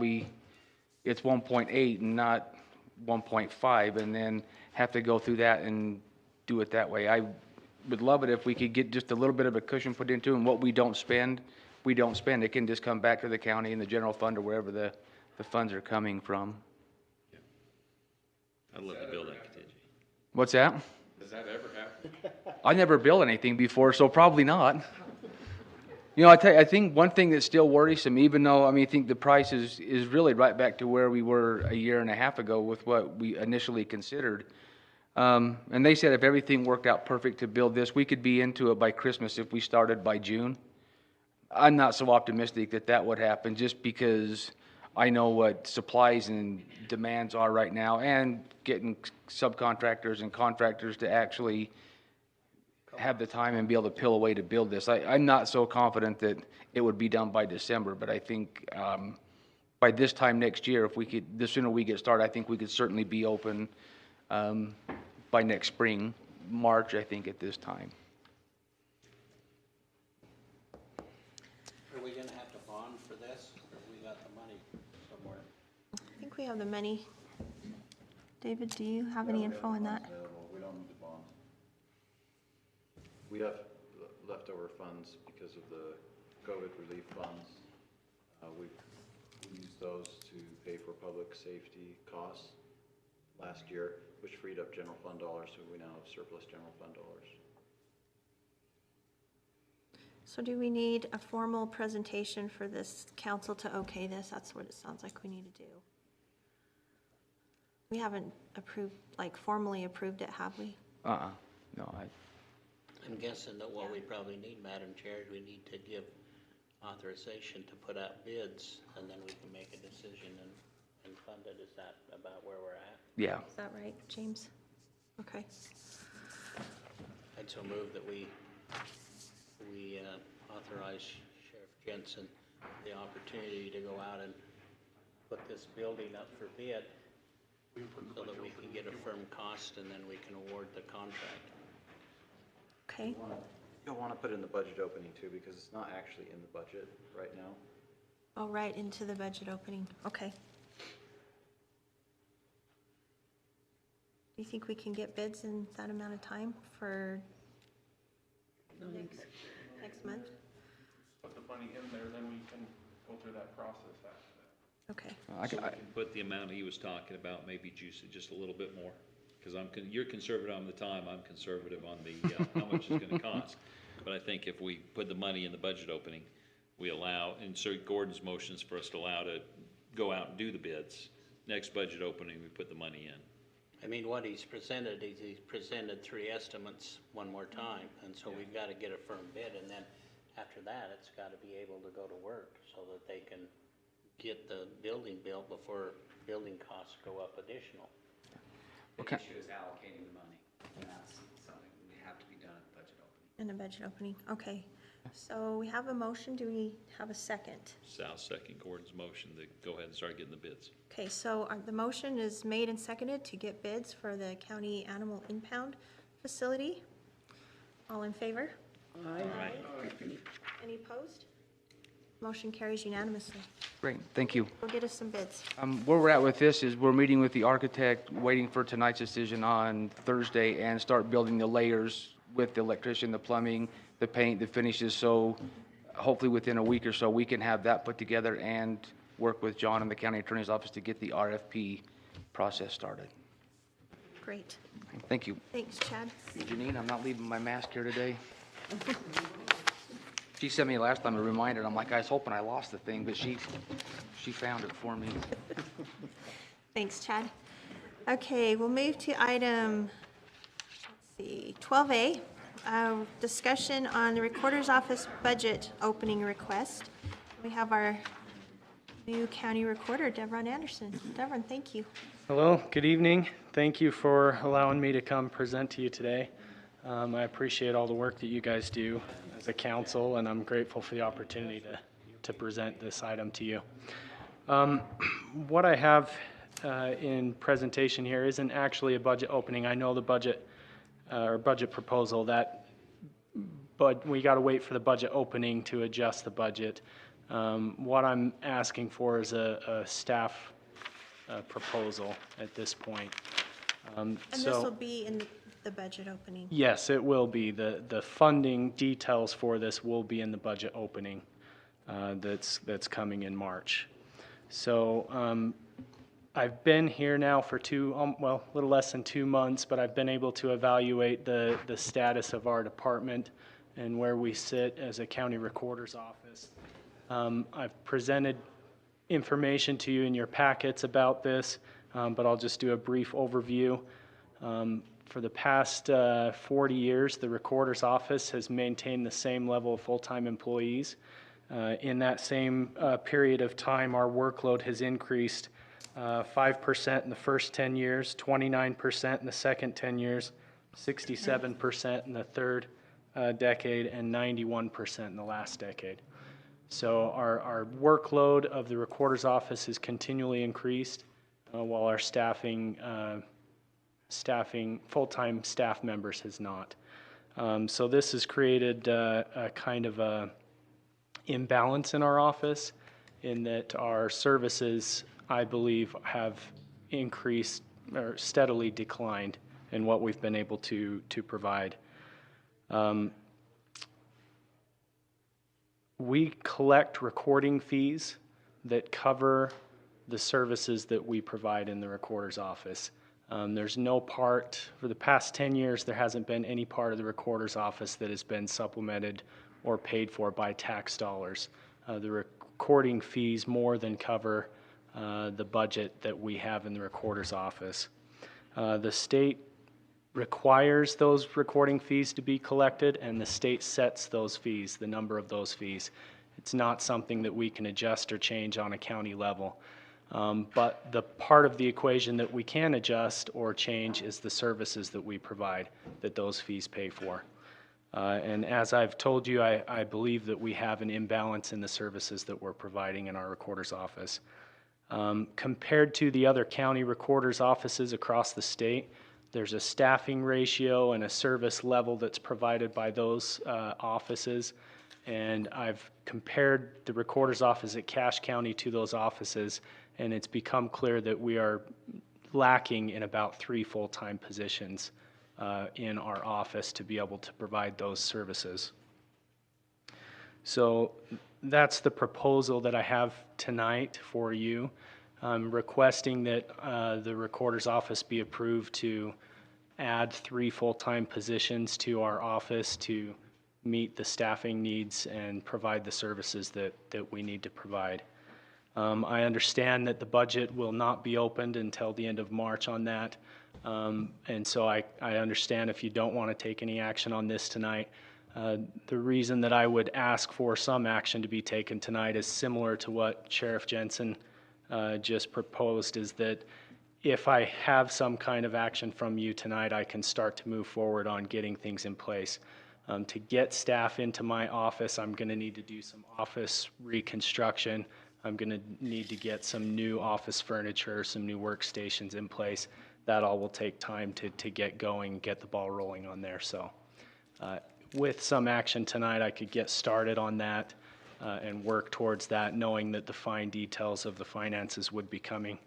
The finance department has expressed to me that there is funding available currently, and ongoing funding projections would cover the costs of this request strictly from those recording fees that we collect. So with that, I will entertain any questions or concerns that you guys have, answer any questions you have about this request. Everyone, thank you. And I just want to check with John Luthi. I don't think we can approve this until we've gone through a public hearing. That's the whole point of having a public hearing and having the budget opening. We can't give a soft thumbs up and have you move forward. I think that leaves the public out of it and would be inappropriate. Is that correct, John? I think you can all express your personal opinions of how you feel at this point, but yeah, in terms of official action as a body. Yeah, and as council chair, I would advise you not to, because it looks, how does that make the public feel? Well, we're going to have a public hearing, but we've already decided what we're going to do without allowing them to weigh in. Even though rarely do people show up, we usually get crickets at a budget opening. Still, we need to afford that opportunity. So completely understand, and to that point, then I will withdraw my request and just advise you guys that this is coming, and I will still entertain any questions that you have with this upcoming request. After looking at the situation there with mapping in particular, I was absolutely astounded at how inaccurate and how far behind this very critical piece of information is, because the staffing hasn't been there and the technology hasn't been employed that's available to do that. And I think Devon has put together really a very workable and solid plan. Devon, when I visited with you, you mentioned that in the past, every year, a couple $100,000 have been given back, and that's why you're thinking that you have the monies or the finances available to help cover these positions. Is that correct? Yeah, that's correct. Our fee count that we've collected over the past 10 years, our rolling fee count is actually at 22,500. That's how many fees we've collected, rolling average over the past 10 years. If we apply that to the future, and that's not including 2020, we did 10,000 more fee count in 2020 than normal. We left that out as an outlier. But the previous 10 years, the rolling average was 22,500. And if we apply that, if we assume that we're going to have the same rolling average moving forward, that's going to be roughly around $900,000 in fees collected in the future years to come. My request would put us around $600,000 for a total budget for my office.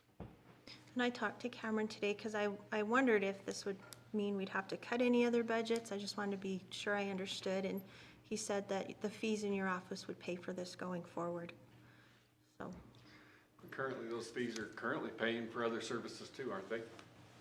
he said they were, he said they could be in fund balance. So then we'll have to make up that shortfall from other things. He said not. He said the other, but I would love to have Cameron here to explain. Doesn't it? I think if there's excess fees, they just go into the general budget, and then they're used to be budgeted for other things.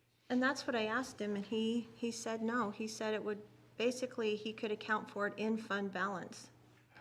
But I think Cameron would be a good one to have here to ask these questions. We have that much money in our fund balance of $900,000 a year? That's what he said. Maybe I misunderstood, but I asked him, because I wondered, would we take general fund monies and have to cut something else out? And he said no. He said it would pay for it going forward, so. You're both right.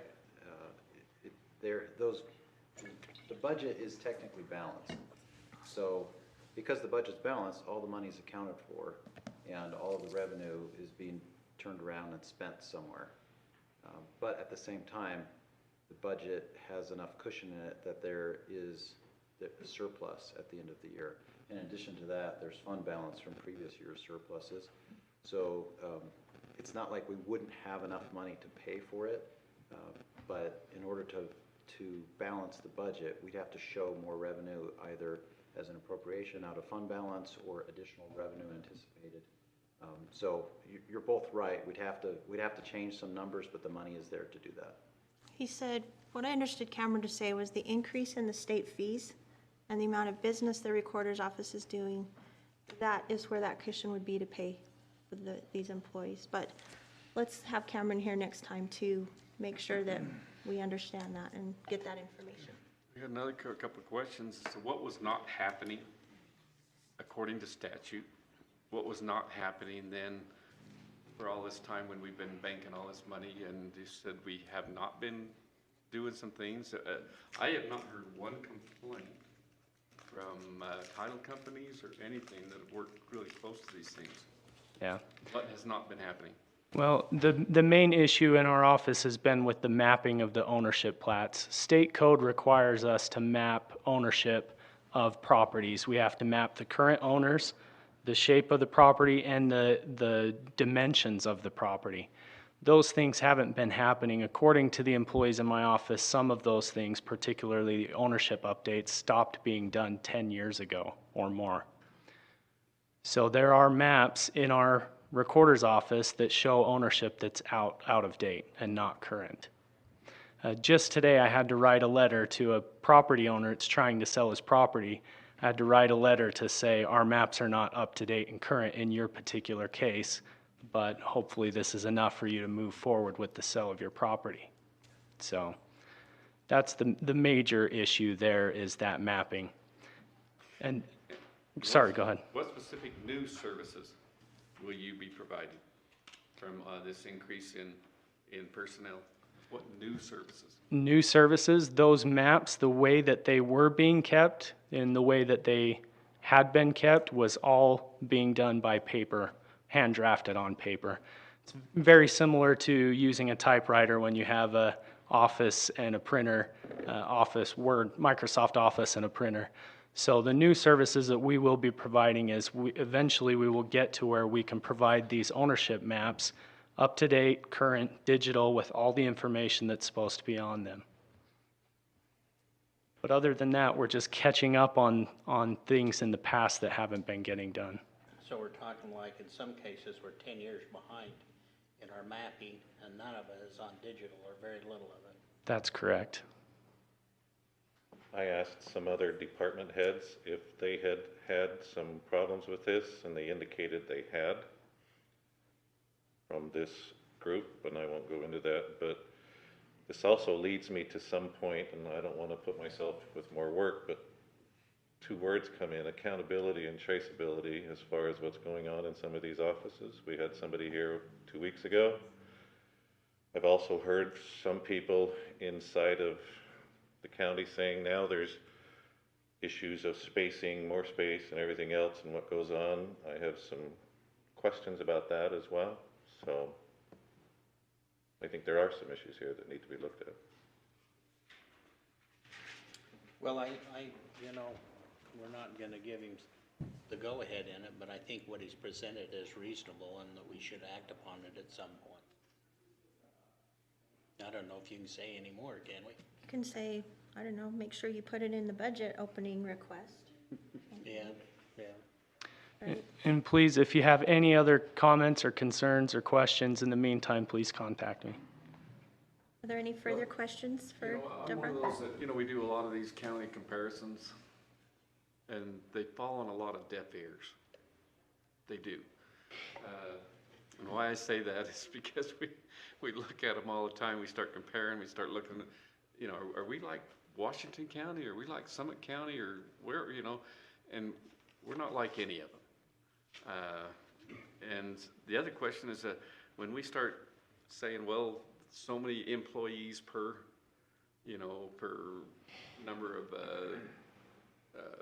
recordings that you do and all this kind of stuff, I mean, that sounds really good, but a lot of that depends on the type, and maybe we just got some real efficient workers too. So can I ask what will be your responsibility? Because the previous recorder, he did a lot of the mapping, supposedly.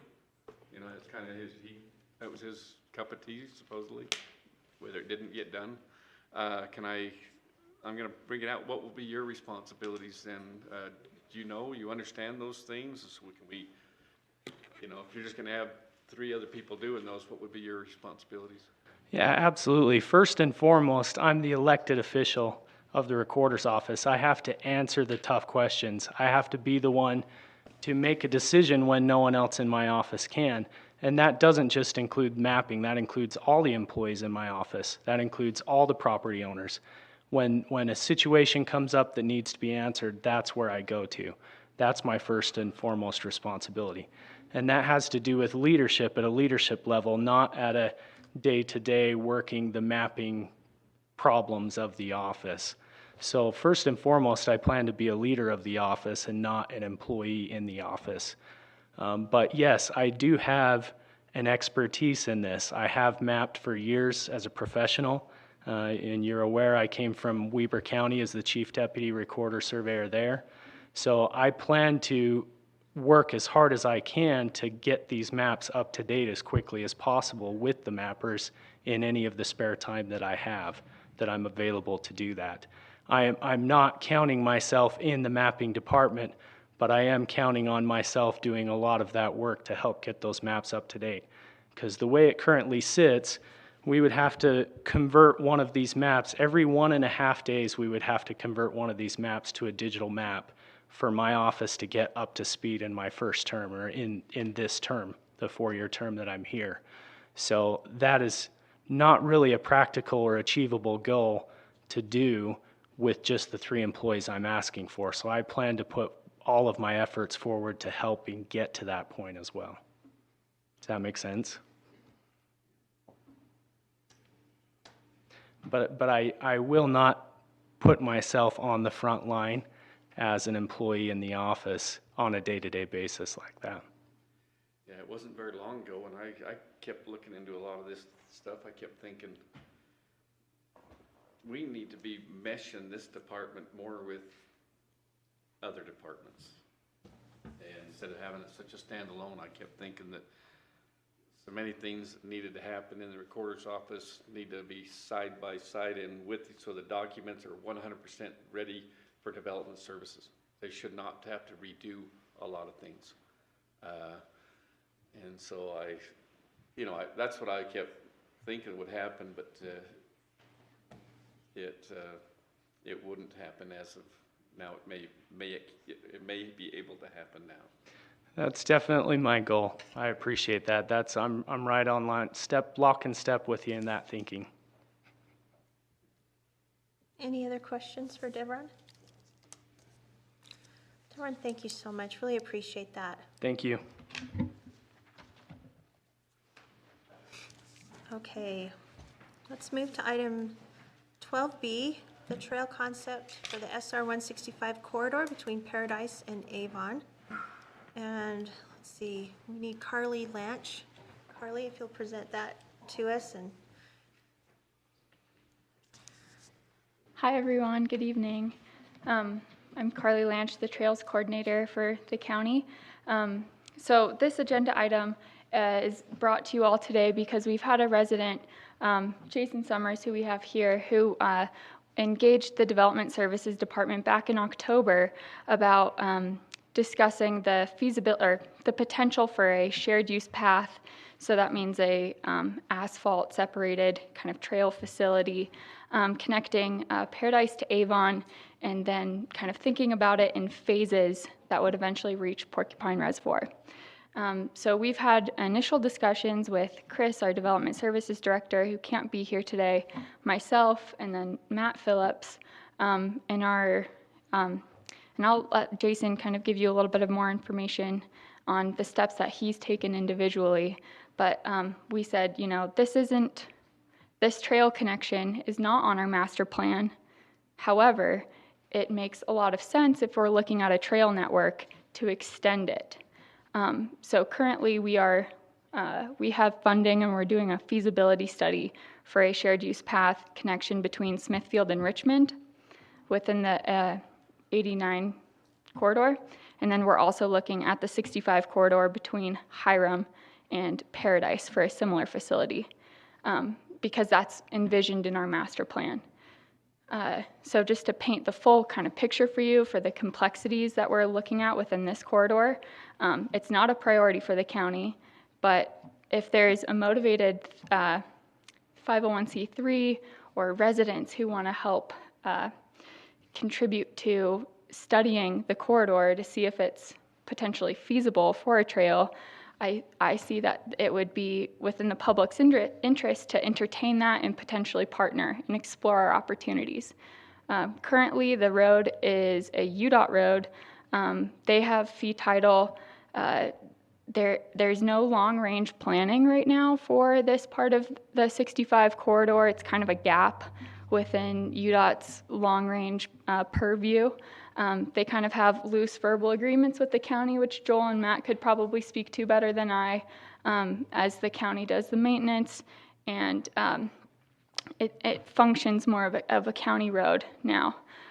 So potential benefits from exploring this conversation with Jason could result in having a survey that the UDOT will not prioritize. That's not something that they want to do for this section of road. It's not necessarily a county priority, but if that survey were to be done, we could transfer title from UDOT to the county, potentially for future management of the road. The corridor itself is pretty constrained in some places. There's, we would want to consider safety for people on the road and on the trail. Generally, we would work with a wider right-of-way for a shared use path like this.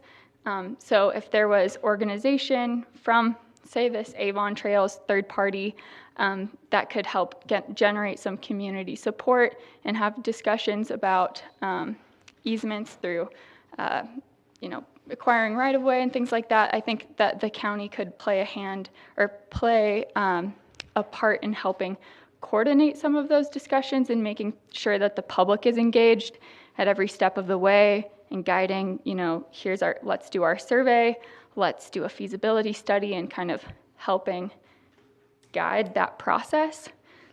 So I'll have Jason come up here in a minute, and he can kind of speak to what he's already put forward. But he's interested in creating a 501c3 to help facilitate and look for grant funding and things like that. I've had some residents, I think you nod, I talked to some residents earlier today that have seen some things on social media that made them a little bit fearful and concerned that the county was just going to go build a trail right in their driveway, and there's concerns about recreation pressure and kind of changing the nature of the corridor. So those are real concerns. There's also, potential real partnership opportunity. So I hope that kind of paints a broad the picture for what we have. In my staff recommendation, I said, we should talk about partnership, and I kind of revised the language a little bit because I felt like I hadn't heard of many of the property owner concerns up until that point, so I revised it here, which I can pass out to you and send to Janine to get out as well. So with that, I will let Jason come up and share. Thanks, Janine. Jason Summers, and will you introduce yourself to us? Yes, I'm Jason Summers from Paradise, lifetime resident. Appreciate all the help from the county staff, including Carly and Chris and Matt, and even had initial conversation with Representative Nolan Gunnell. I think Carly pretty much summed it up well. I just want to add a little bit more background to it. As you know, out in Paradise, over the last 10 years is building the new horse arena and park area there on the south end of town. And we really appreciate the support we've got from the county, specifically the RAPS tax funding. And I've been heavily involved in that process over the last 10 years and helped write several of the RAPS tax grants and also the land water conservation grants, and secured a lot of the private funding that we used to build that park, and we're still working on it. As we've been working on it the last 10 years, there's always been a conversation about how to extend that and allow the people in Avon access to that park via a walking path. So this is kind of a project we've been kicking around, talking about for a lot of years. Started thinking about it more when the county did a master plan for trails a couple of years ago, proposed that. And then this last year when Carly mentioned the feasibility study between Hiram and Paradise, got thinking about it even more. I acknowledge that there definitely are some challenges and some current concerns that need to be addressed, and just here to fact-finding. I'd like to hear any feedback from the county. We've received quite a bit of positive support. Have an online petition with about 150 signatures on it over the last few days. Several of those are landowners along the proposed trail. We've even had some landowners donate verbally commit to donate some parcels of land along the phase one, where some of the areas is narrow along the canal, some of those places. But yeah, that's kind of how it came together. I think the proposal kind of covers the different phases and some of the challenges. There's still a lot of work to do. Understand we're still in the initial phase. But I appreciate you giving me some time here and like to hear any feedback and like to know any of the possible next steps. Question for you, Jason. Yeah. Are you visualizing, at least this is what I'm visualizing in my mind, that we'd like a trail? Would it be a similar trail to the trail that we see along the road over in Bear Lake at Garden City, if you go right or left, there's a, the bar pit, and then there's a nice bike trail and hiking trail there. Is that kind of what we're thinking in this? Right, well, I think one of the first questions is why, and specifically from the new park out, as you head out towards Porcupine, that first couple miles, especially the first mile, is very dangerous for the current pedestrian traffic. Very narrow. That part of the road is very narrow, there's no shoulder, just the local people there use it quite a bit, biking, walking, and especially in the summertime, there's really an increase of traffic with people going out of Porcupine Reservoir, going up to the church campground, going out to South Canyon, so there's definitely a safety issue there. On the flip side, there's a concern that we put in a trail and it's gonna bring even more outside traffic. There's gonna be more people just coming out to park at the parking lot at the park and then use the trail and then create even more traffic and more litter and more trash and crime and things like that. So those are all concerns that need to be addressed as well. We've had ideas as simple as just a gravel walking path that could be just for walking and bike traffic, maybe mountain bike traffic, but not so much road bikes. Also, a 2-lane option where we can consider some equestrian traffic to get to the horse arena. I mean, there's a lot of different options out there. There's a lot of public support and a lot of public interest in additional trails. There's no question about it. Yeah, that's one question I have for the county. What is the demand for trails in Cache County, in the south end of the valley, and things of that nature? Yeah. Yeah. Will you come up to the mic so we can get you on the recording? Yeah. All right. I think that there could be. We want to make sure we can hear you. I wear it all the time. I don't even realize I'm wearing it anymore. You're okay. I haven't been vaccinated yet. Soon, I hope. But I think that, so what we're doing with the feasibility study for the SR 165 and 91 shared use path is we've administered surveys online, and we've gotten over 200 respondents, and that's kind of given us an idea for what uses we'll see on the trail and then what sort of surface type we want to see. So I think that if we continue to engage this conversation, we'll do some assessment to see what the public wants and, gauge their concerns and then, be able to create an action plan to address those concerns if there's momentum to move forward with the potential of a trail. Such as, law enforcement, it opens up a broader array of questions and concerns. Garbage, littering has been a concern that I've heard about. So we'd want to look at the full scope of what can of worms we might be opening up, so to speak. So, Carly, I have a question for you. Do you think it would be appropriate to put this on our Trails Master Plan? Would that help with some of I know like on there we talk about getting, support from private property owners and that kind of thing. And if it was officially on that document, would that be helpful as you take a look at this? That's a good question. I think we're another year or so out from really needing to update the plan. And I think that it would be a good alignment to propose and then get feedback on, as we've done with all the other proposed alignments. So engaging residents in both Avon and Paradise, as well as their elected officials and their councils to really weigh in. But I think that it's worth considering in our next update, absolutely. And it really could make us safe. I mean, if you think about it, folks will walk or bike in the road if they have to get from point A to B or their resident or their neighbor's home. And so creating a facility that's safe for both people on the road and bikes or strollers or horses, it could prevent a fatality if it's done right. So I think that it's worth considering. Do you have any trails that you're working on that are not on the master plan? I guess my thought process is putting it on that plan shows that it's a priority and it's a way to prioritize which ones that we want to get done. Yeah, so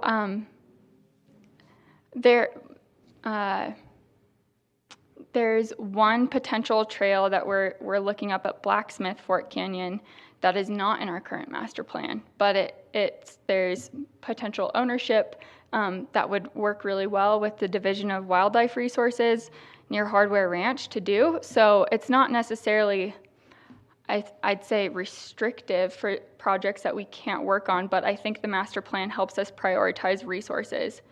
But you also, you know, I hate to say this, but you want to strike kind of where the iron is hot. If there's resources that are coming into the county that we could use to rule out that this trail isn't possible, or help get it, push it towards being completed, and it could be a really great benefit for residents, then I think it's worth evaluating all the options.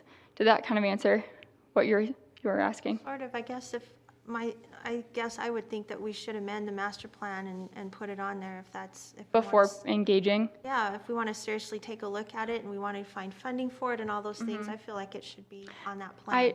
Chris and I have, when Jason, it's good that you bring that up, because Chris and I, the development services director, that was our initial concern as well. And we had back and forth, do we amend the plan, do we not? And we decided to have additional conversations with Jason before going into the amendment process and what that would look like, because frankly, I don't know what that process looks like.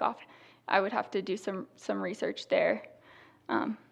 So that's a good thing that we would want to look into.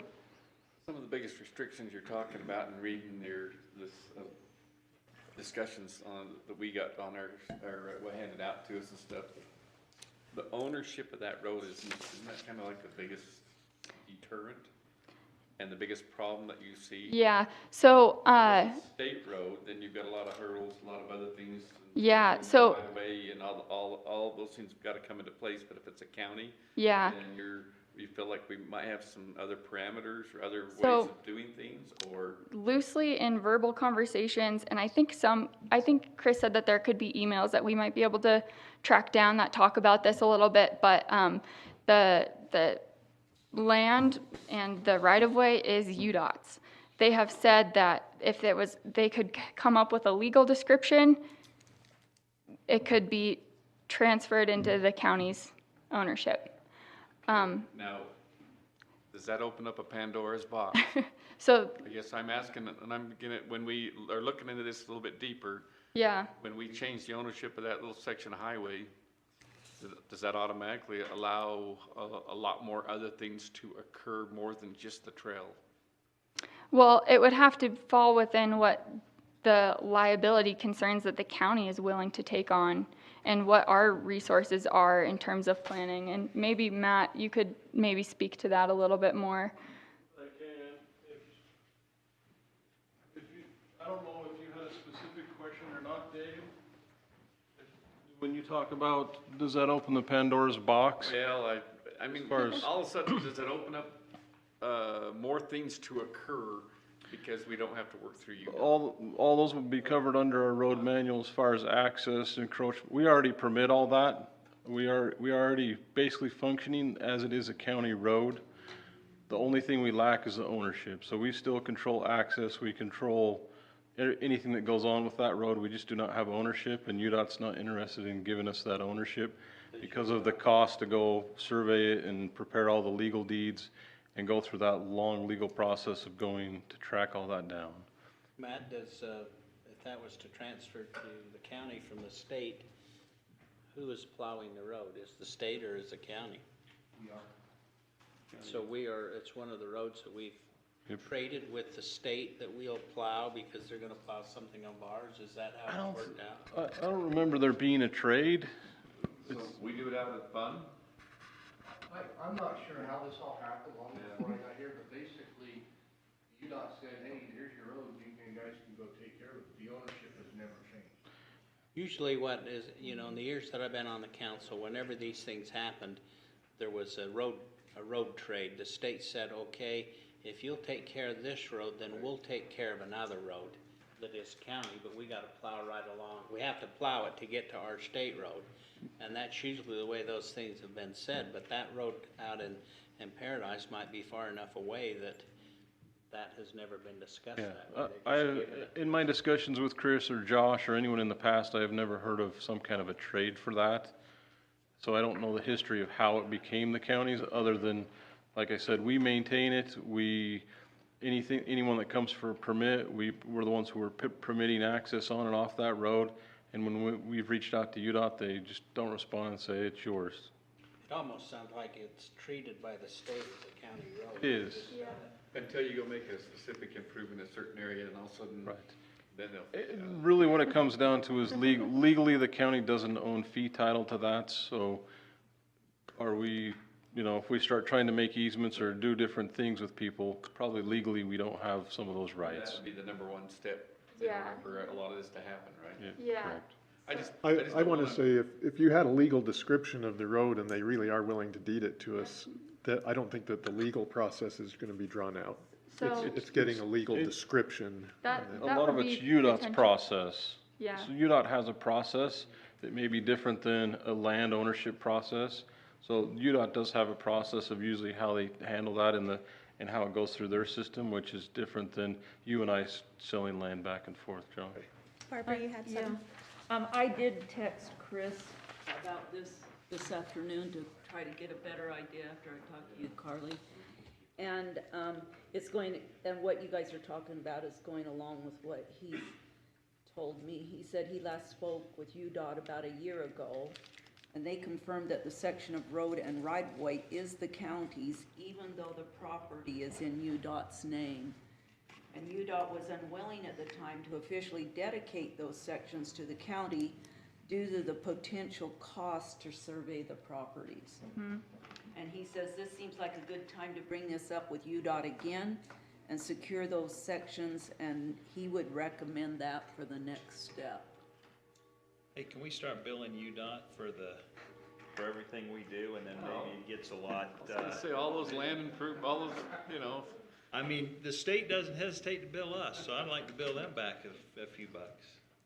Maybe if we did that, they'd just give us the land. Yeah. Quit plowing the road. More economical for them to get rid of it. When you do your Highway 91 little trail there, make sure it's wide enough, and I want another specific, I gotta drive my side by side to be able to get to my farm. That'd be a nice little trail to do it. You'd like Yeah, one of those bare-legged trails all the way along. But you can't drive a motorized vehicle on those, can you? Well, I mean, if it's something that it's a county facility, and it could be multi-use, we can shape, who gets to use that and what it's used for. I mean, right now, our study funding for that alignment, just for the feasibility study, is coming from a source, and in the scope, we said that it's going to look at non-motorized users. But I think with the stakeholder feedback that we've gotten from folks, the nature of the road, the nature of users, they're considering that as they're crafting their proposed alignments for us. So at the end of the day, It'd be nice if you had something like that I could actually keep them out of my fields. That would be great. I would assume all the Avon Paradise youth would just love to have that trail there for the four-wheelers to go move sprinkler pipes, of course. Safely. Right. I think that there's, feelings both ways. A lot of people don't want their front yards to be changed or altered, and they don't want to feel like some outside force is coming in to lay down the trail. But I think it's worth evaluating. This is the first discussion that we're having. So I think at this point we should be asking questions and evaluating our options. What's the benefit? What are the cons? And weigh them evenly. So I guess. Oh, it's not a public hearing, so we're not going to take any comments. I'm sorry. It gets the meeting out of hand when that happens. Carly, can you meet with these property owners and see what their concerns are? Because I know that for property owners, that is a huge concern about what happens when trails are in their front yard or their backyard or their side yard. Absolutely. And I think it's really important to get their perspective and see where they are on it. Mm-hmm. I found out years ago in working with UDOT that my front yard was actually theirs. Yeah. And literally where my old house that I had, front door was 18 feet. to the, actually, is about 12 feet, and then you hit their property line, and then 18 feet was their white, the first white line on the thing. So that's just kind of how it happened back in the day. It was an older home. But yeah, what you're saying is all these things to, all of a sudden you put now a trail through there. Yeah. I mean, that does increase traffic, but yet there's purposes possibly for safety, or I don't know. There's a lot of things you gotta weigh. Yeah, it's worth weighing. It's worth weighing for sure. And we might find that, we'll get enough grant funding to do a study, and then there's some constraints within the right-of-way that, might impede the ability to do it. Or we could figure out a way to make it grade separated so that it is actually a safe option for folks. So They ended up moving my home so they could do the 4-lane highway. John, do we need a motion on this of any sort? I'd already sold it by then. Oh, okay. I didn't think so. I just wanted to be clear. It sounds like what the council's saying is to maybe check on some of these different elements and keep us in the loop, keep us posted on what UDOT says, what the property owners say, and so forth. Mm-hmm. And I would like to say that, whatever happens, it will be an intensely public, we will be getting input. There won't be any trail that is built without notice. There will be an intensely public leading up to, if any decisions are made, which we're looking at years out from now. So, any further questions for Carly? Thank you, Carly. Thank you. Appreciate it. Okay. Where are we? Okay. Okay, the next item is 12C, discussion on the council agenda process. And let me give you guys a paper. Okay, this paper talks about the impound, but it's just made up, okay? So this is not legitimately about our impound facility. It's just to show you what this document could possibly look like. So sometimes there's kind of a little bit of a difficulty between where there's overlap between county executive and county council, but I felt that because it's our meeting and we should be able to set forth the process of how things get on the agenda. The idea is that for different departments and maybe anything on the agenda that would fit this, that we would have a checklist or not quite sure what to call it, a template that those being on the agenda would fill out. And if you'll notice, the one that Carly gave us is similar. We had her do one to try to show you what this could look like. And so the idea would be that it would give us, as council members, the background, be clear on what their recommendation is, staff findings, fiscal impact, who's reviewed it, has it been reviewed by the county attorney's office, or who needs to review it, and have that information there so that it's really clear for us what we're looking at and what action is requested for us to take. My thought process is I would like to put something in writing so it's a little more formal and have a resolution or something of that sort for this process so that the process is clear. But I wanted to know what council thought about it. I didn't feel like that was my decision to make. I felt like that belonged to council, and I wonder if you have any questions. Bryce, can you come up and talk about how this worked in Provo? They did something similar. It's gotta be done right. If it's done down in BYU country. Don't tell Gordon that. Country. So. We're going to improve the process that they do down there. Changing our culture right there. Way to go. Now that's a culture change I don't need. But a question I'd like to ask first off is, Janine's been saddled for a long time with handling things that get requested to be put on the agenda. And so I think your take on this, to me, is very important. My take? Yeah. Well, she wouldn't have to fill these. She wouldn't have to fill these out, by the way. No, you wouldn't fill them out, but I mean, just. Go ahead, Bryce. So, one of the things that I've mentioned to Gina was that in Provo, we had a workflow system that we put in place.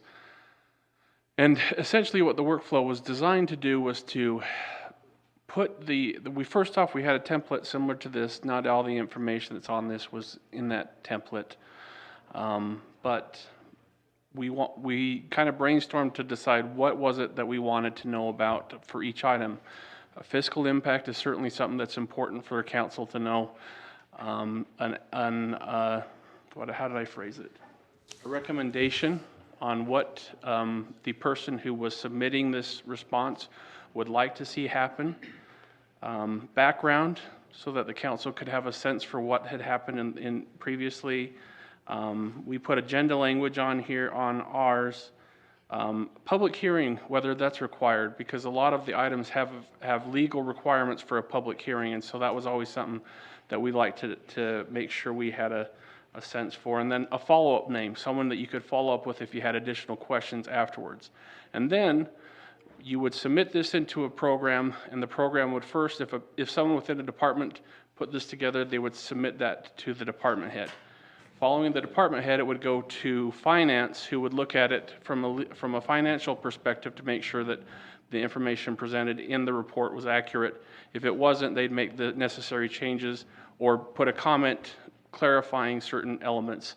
Then it would go to legal for a legal review, and legal would put their perspective on it, and if needed, do a legal review of the item. And then it would went to the mayor and to the city administrator, and they would, if they approved it, then it would come to the council for review, and we would then put it on the agenda if it met the criteria of getting through that workflow process within a timely manner. And so we had a deadline that we'd set. The Thursday prior to the Tuesday council meeting is the deadline that we had set in Provo. And so that was basically the workflow that we had set up in Provo. So. But if the department heads do not get to review it before Tuesday, then does that delay it till mark down? So they were aware that it had to make it through the workflow. So the department had they wanted to get it done by the Friday before the Tuesday deadline, so that then finance, legal, and the city administrator and the mayor could review it prior to that Tuesday deadline. It would almost have to be done by Friday so that Janine can put it out to the council, so there's time to review it. If we're talking about the Tuesday for council, we're talking about the deadline the Tuesday before that meeting, and then the Friday before that Tuesday. So you're a week and a half in advance where the department head is submitting that for approval, and then finance, legal are doing it the week before. So if I want to put some on the agenda, I type this up, give it to who? Who's my department? Well, as a council member, you can put on the agenda what you want. Same with the county executive. Their code says that they can put stuff on the agenda, and that it's prepared by the council chair, but then Janine is really helping with that, so. I would envision staff would help you with that. So if you had something, for example, that was related to the Development Services Office, I would anticipate that you would tell them, I'd like to talk about this trail, for example, and I'd like to have a discussion on the agenda. Then they would prepare that document and they'd put it in the process and they'd help you with that. Okay, so for example, the alcohol thing that we're talking about, does that need to can John request that without filling all of this out, or does this have to be filled out and go through different departments? And if so, what's the time frame you're looking at for that? I would say that we would want it to go through something like this, so we would have that background information. Now, this is a follow-up item, so if you want to follow up on that item, then we can use the similar report, just add to whatever has been discussed in the past. And so I think the same report can be used if you just add to whatever discussions have been had to make it current when you want to bring it back. So what department head is he going to go through, or does he have to have that review by somebody like James or somebody like that? I mean, that's the way that it would work if we built a system like that. I've talked to Bart about doing, when I talk about a system, I'm talking about an IT system, something that Bart would potentially put together, but, so yes, that would need to go from him to James to finance and then to the city, county administrator, county executive. I would think, the one thing about this though is I feel like, just a second, Bart, is I want to make sure that the council chair isn't left out of this because it's our agenda. And so I think if it's going to go to the county executive at exactly the same time it comes to the council chair because it's our agenda. And I don't mean any disrespect by that. I just want to be really careful that the council doesn't lose control of its agenda. However, I do think that this could be really helpful, but I also think we have to be careful with it because I don't want it to be too much red tape. I don't want it to be so burdensome that you can't get on the agenda for 6 weeks or a month or something because you don't have this. And so I think that what we ought to do is, my suggestion would be is that we take this to ordinance review committee, which we have 3 council members on that committee, and kind of take a look at it and see how we want to go. We have several department heads in there and stuff, and they can kind of give us some feedback and we can look at it because it can be really helpful or it can be really burdensome. And I want to steer it toward the helpful side to help council, because there have been times where things have come to council where, quite frankly, I wasn't really clear on where they came from and what they were asking us to do or what we were supposed to do. And that was the thought process behind it. It wasn't to be really burdensome and you've got to go make sure you've got all these check marks. Because I think if John has it, John is our deputy county attorney. He works with the council and he should just be able to, here's the document, and I updated it to just say I added this and this to the alcohol ordinance or something of that nature. It shouldn't be burdensome.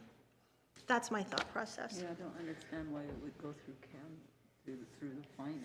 Yeah, if there wasn't anything financial, I think the checklist, there are some things that on that checklist, they don't apply and we wouldn't need to have that. And we initially built it to go and skip departments, but we found that we were missing things, and so we just said everything goes through everything, and that's the decision that Provo made. And just like Dave, as a council member Erickson has said, we don't have to be like Provo.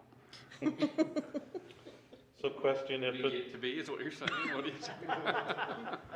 No, that's not what I say. Can I? Before you say If I might something, say John, can I something let Bart wanted to say I something. was just going to answer a few. The technology keeps coming up, and it always does, doesn't it? So we started down a road of building a workflow product for the permitting system with Josh. Worked on it for 1.5 years. We have that in this mostly developed state. Could this fit into that framework? Absolutely. There are also third-party products. There's Granicus, there's Civic Plus, there's a half a dozen players out there that sell a product like this. And Janine's very aware of this because I think they market daily to you or something, and me too.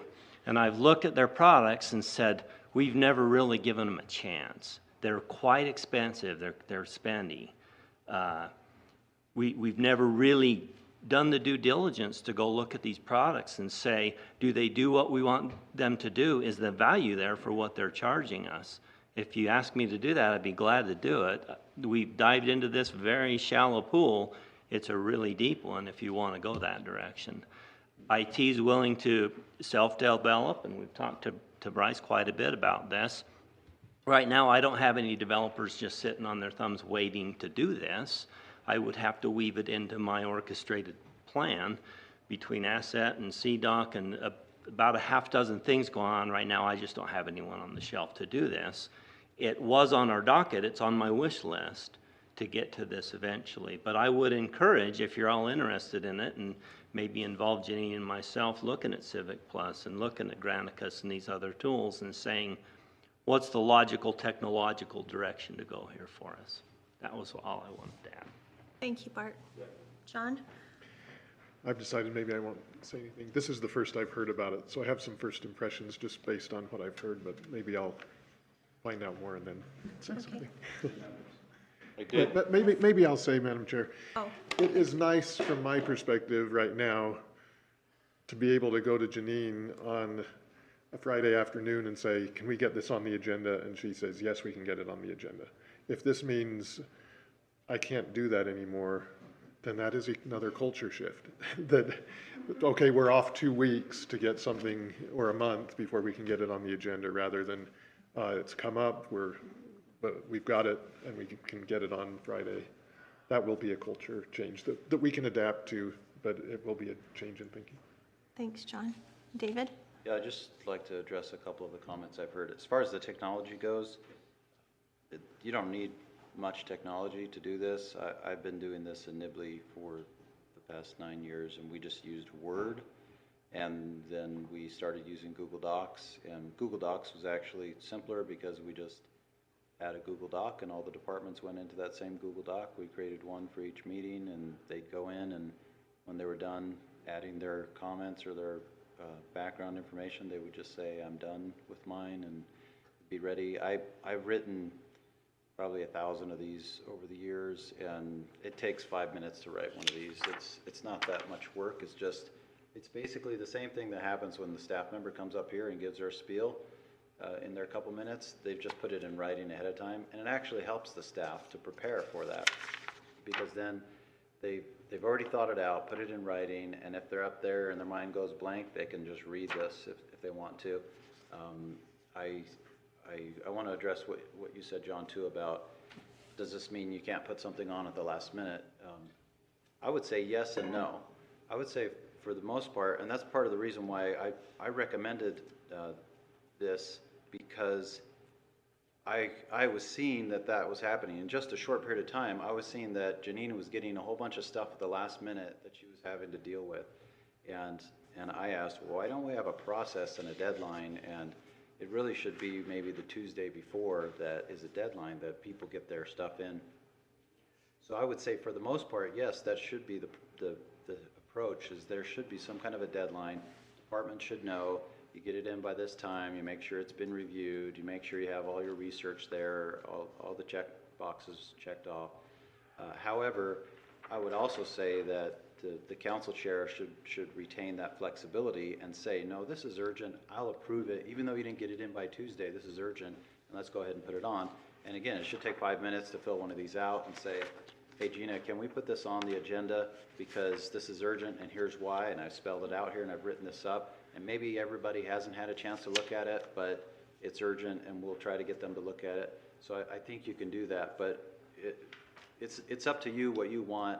And I know we talked about goals last time, and I didn't mention this as one of my goals because I felt like it's kind of a given, but I feel like one of my roles is to support you as a council and to make your job easier. And in looking at your agenda and the items on there, I thought the same thing like Gina said. I thought, well, why is this on? What is this for? What is the purpose? What are they asking for? And this tells you that. When you get your agenda the Friday before, you should be able to look at every single one of these, know why it's there, who's proposing it, what they're asking you to do, what the background is.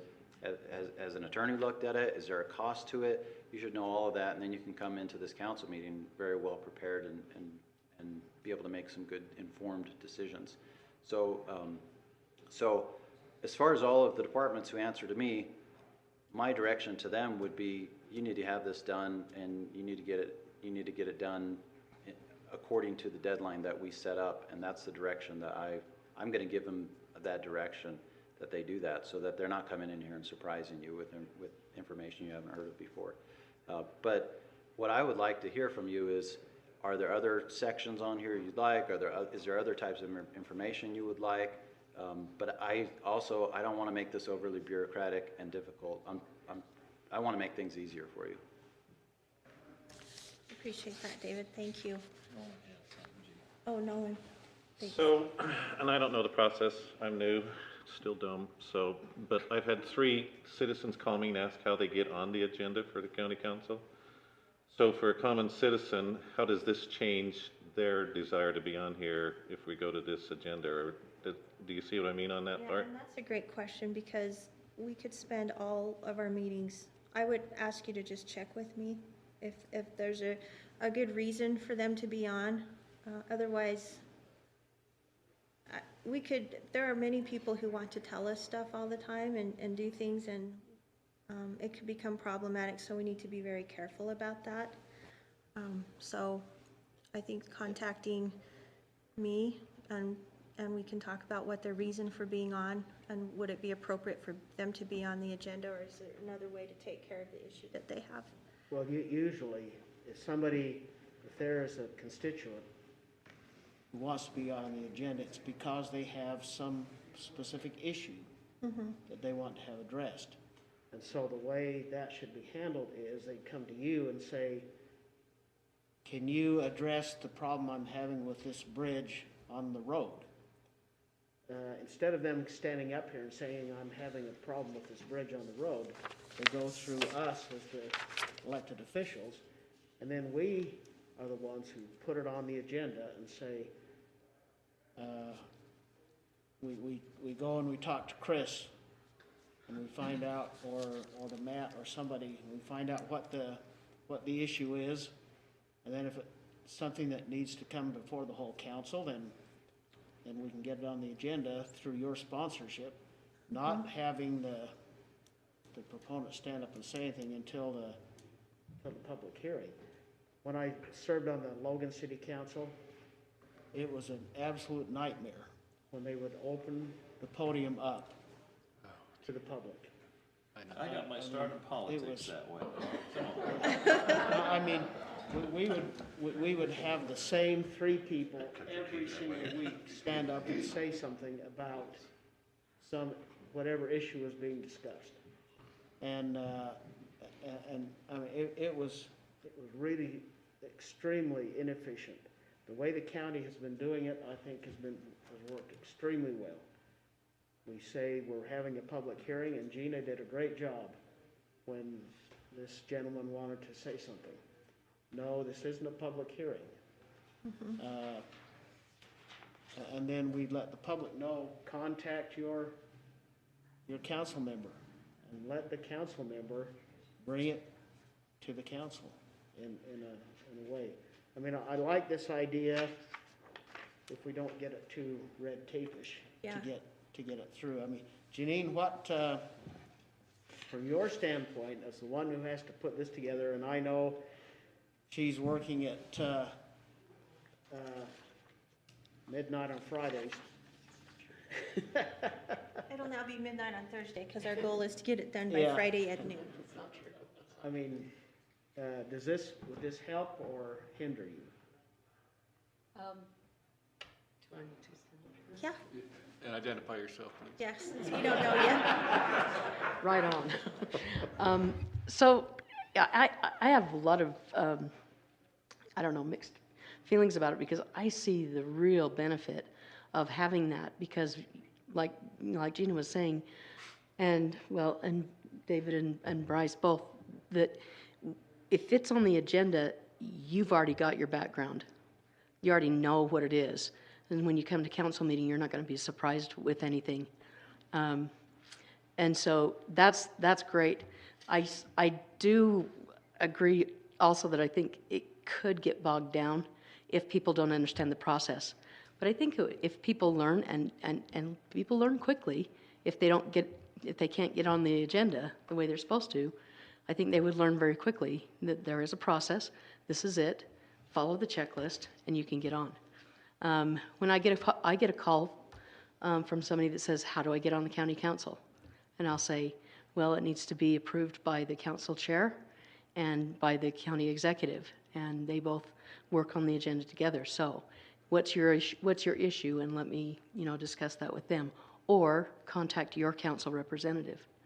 So I basically tell them the same thing that you just said. So I'm happy with it. I think it's a great process if we can get it implemented and people learn it. I don't like the bogged down part. So who will this be open up to be able to fill these out? Department heads? I think everybody, wouldn't it? Anybody that wanted to be on the agenda? Everybody? Not just in the county. All the people who would normally be on your agenda, so primarily department heads. Okay, so the public would not be able to fill one of these No, out? no. Everyone in the county and employees. No, county department heads, county departments, elected Well, officials. I could just see it, I don't want the agenda starting to fill up with all these little issues and. Oh, yeah, no we gotta way. vet through all these things and then. I'm guessing they gotta be convincing enough that they can convince a department head or a council person to be willing to sponsor it. Is that the proper word? Yeah, it's got to, yeah. I mean, I got thinking about what Nolan said. I have people, I don't think they ever necessarily want to get on the council, is that they're asking really, how do we solve this problem that I've got? And a lot of times you can direct them to the department head that would deal with it anyway.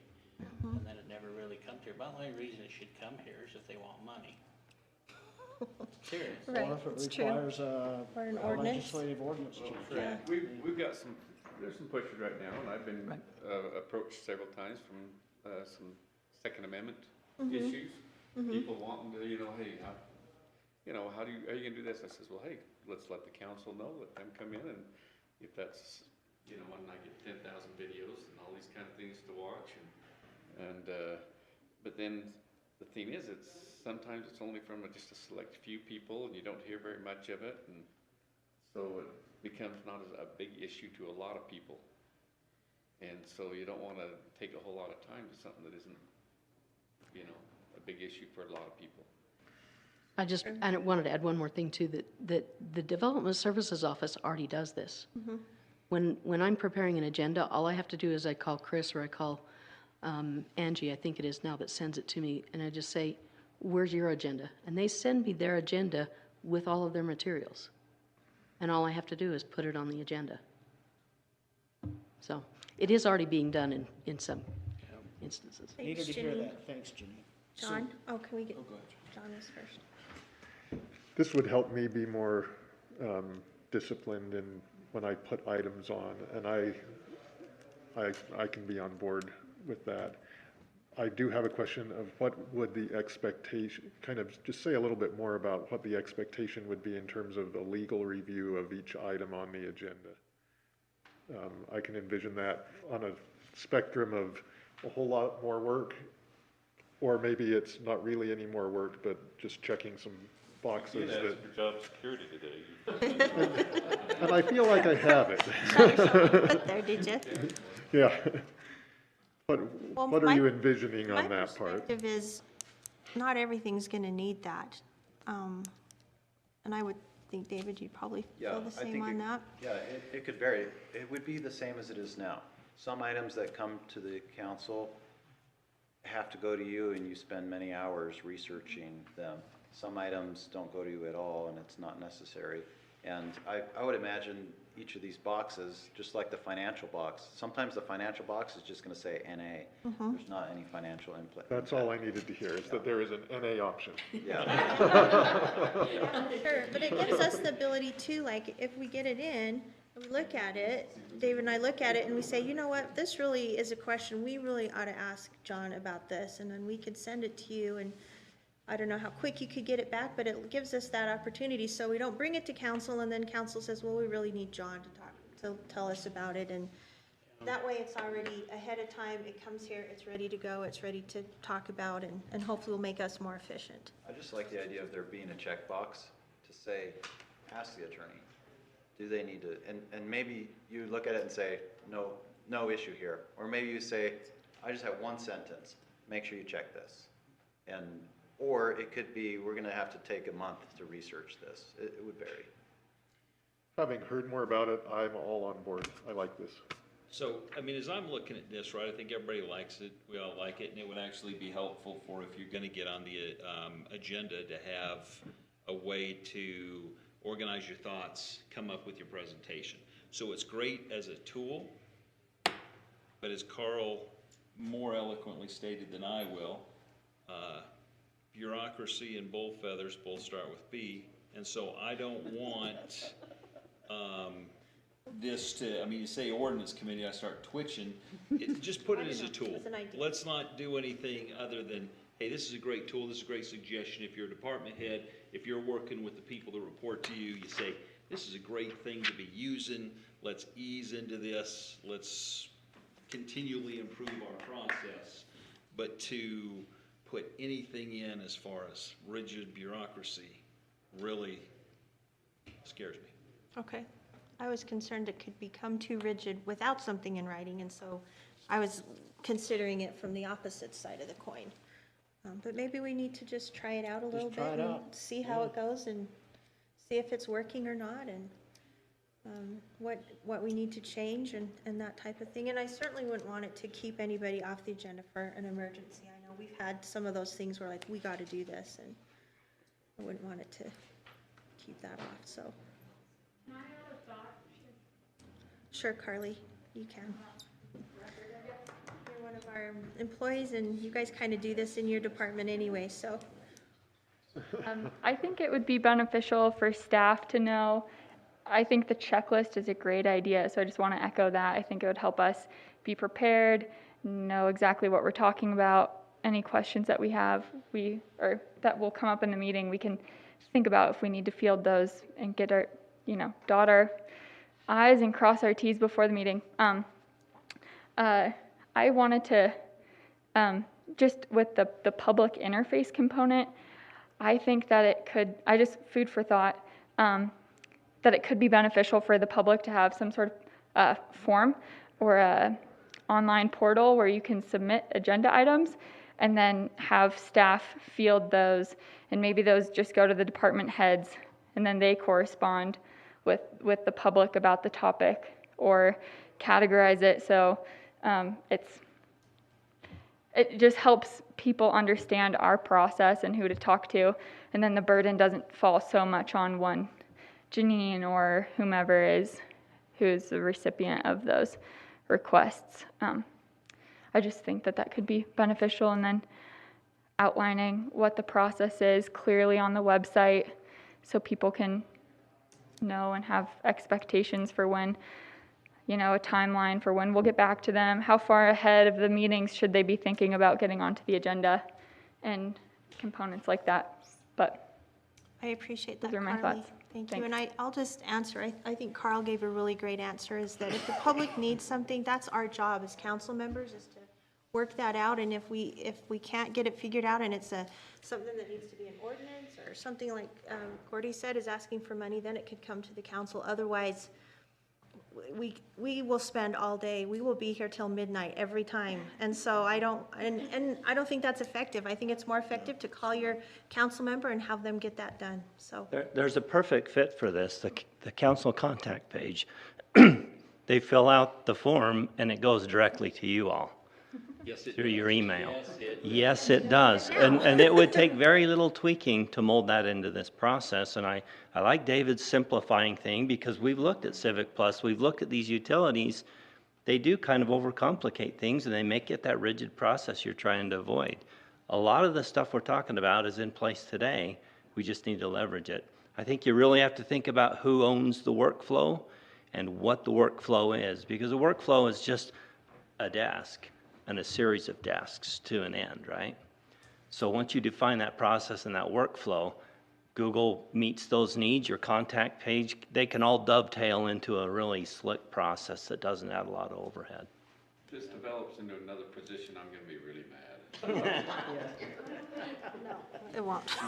If I could just say something about what needs to go on the agenda, I think something that can guide you is just remembering what your role is. You're the legislative body. You're the legislative branch of the county government. So what should come before you are legislative matters. So things like an ordinance, if somebody's asking, like Councilmember Zillis said it well, sponsoring legislation is essentially what it would be. So if somebody's coming in there saying there's a pothole that needs to be taken care of, that's not a legislative issue. That's an executive branch issue, and that's something you should send in my way, and I'll make sure that department takes care of it. So that's really, I think, the question that should be asked is this something for this branch of government or another branch of government? Is this a legislative issue? And in our case, like budgeting was mentioned, that the budget is approved legislatively. So that is something that should come here. But many of the functions that are performed by this county, well, all of the functions that are performed by the county departments, those are all executive functions, and those things should be sent to the departments to take care of. And if the department says we need to change the law so that we can do this, then they'll come to you. Well said, David. Thank you. Anybody else? So council, if I work with David on coming up with a Word document that's an easy, simple checklist that we work on together, that's not red tape-ish? to quote you, Carl. Would that be acceptable? You gotta make it so that it's, used to be me and John that had to be John and I friendly. Now it's just me. The rest of you are all young enough that you can do this kind of stuff, but make it so that it's I'll hang out with you. computer I'm with you. illiterate people can, can actually do it. Just remember also, at the very beginning of this meeting, what do? We approve. Yeah, I was gonna say pray. Approve the agenda, yeah. So just remember, we can also strike out whatever we want. It's true. It's absolutely true. You know, because can. if it's not necessary, we sit there and go, "Oh, get rid of that." Yep, absolutely. That is the council's Better have prerogative. something pertinent in there to get us to 8 o'clock tonight. We could use John's Sorry. Yeah, NA, we'll just write an NA next to it. Okay, we will move on then to the county mission statement.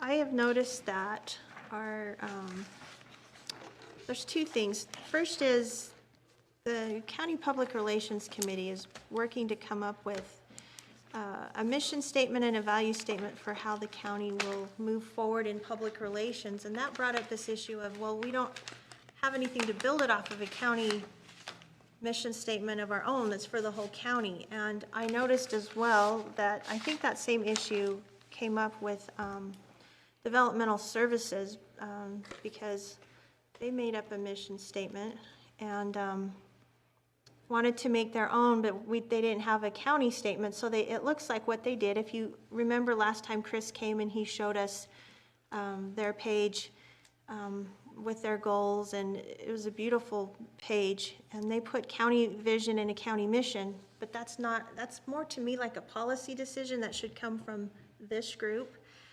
And so what I wondered is if you guys would be supportive of the idea of having a county vision statement, a county mission statement that can guide our departments and guide the county. And my proposal would be is to let the county PR committee, which has members of this body on it, give a suggestion for that and bring it back to the council, let the council approve it. So you're saying you don't want Chris's statement to be valid? Not necessarily. I don't know if you guys want it. I mean, I'm not trying to throw him under the bus. That's what it sounds like, doesn't it? Oh, Yeah. oh dear, that's not what I meant. Who's gonna tell Chris?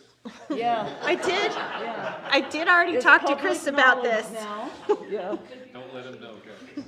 Chris, if you're out there, sorry. What he put was very general. He put to protect and improve the public health, safety, and general welfare of the citizens of Cache County. And that sounds pretty basic, but I don't know if that's what the council wants or How what. can we go into really depth from, when you got a lot of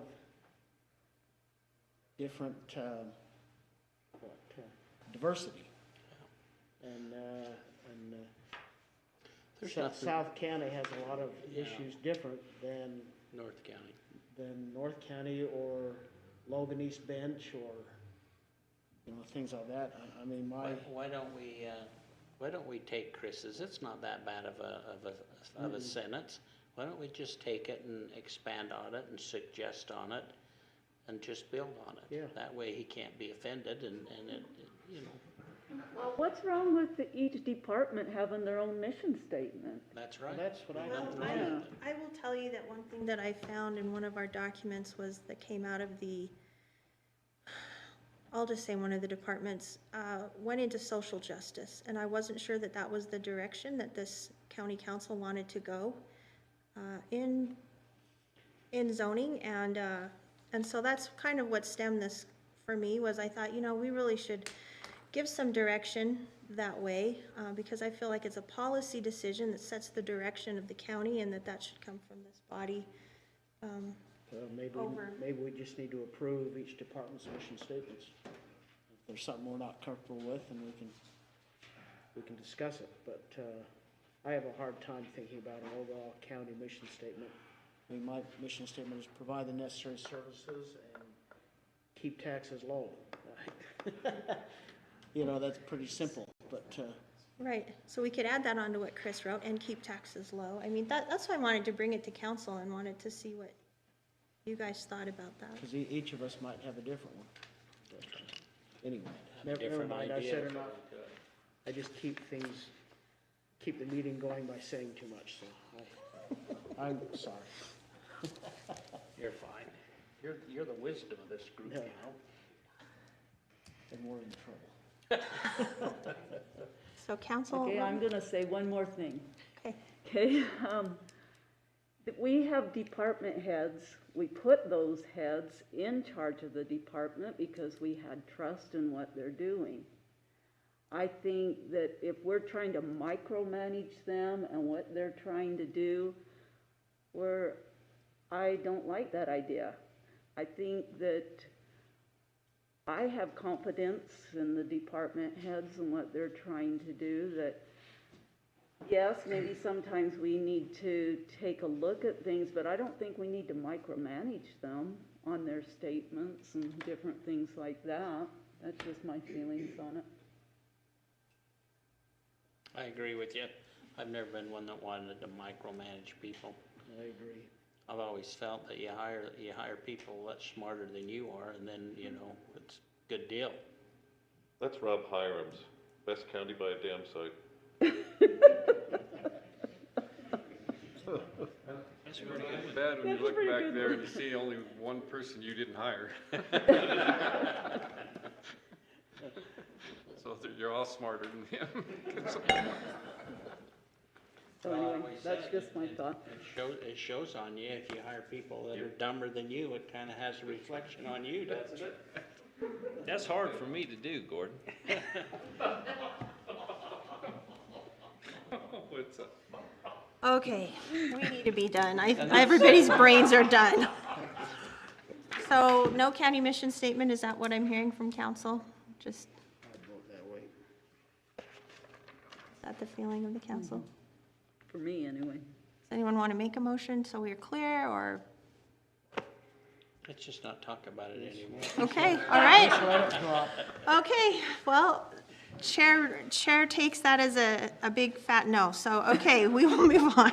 And I'm sure big fat no is in Robert's rules, I'm sure I looked that up one time. Okay, so, we'll move to 13A, other business. The newly elected officials training is actually March 18th.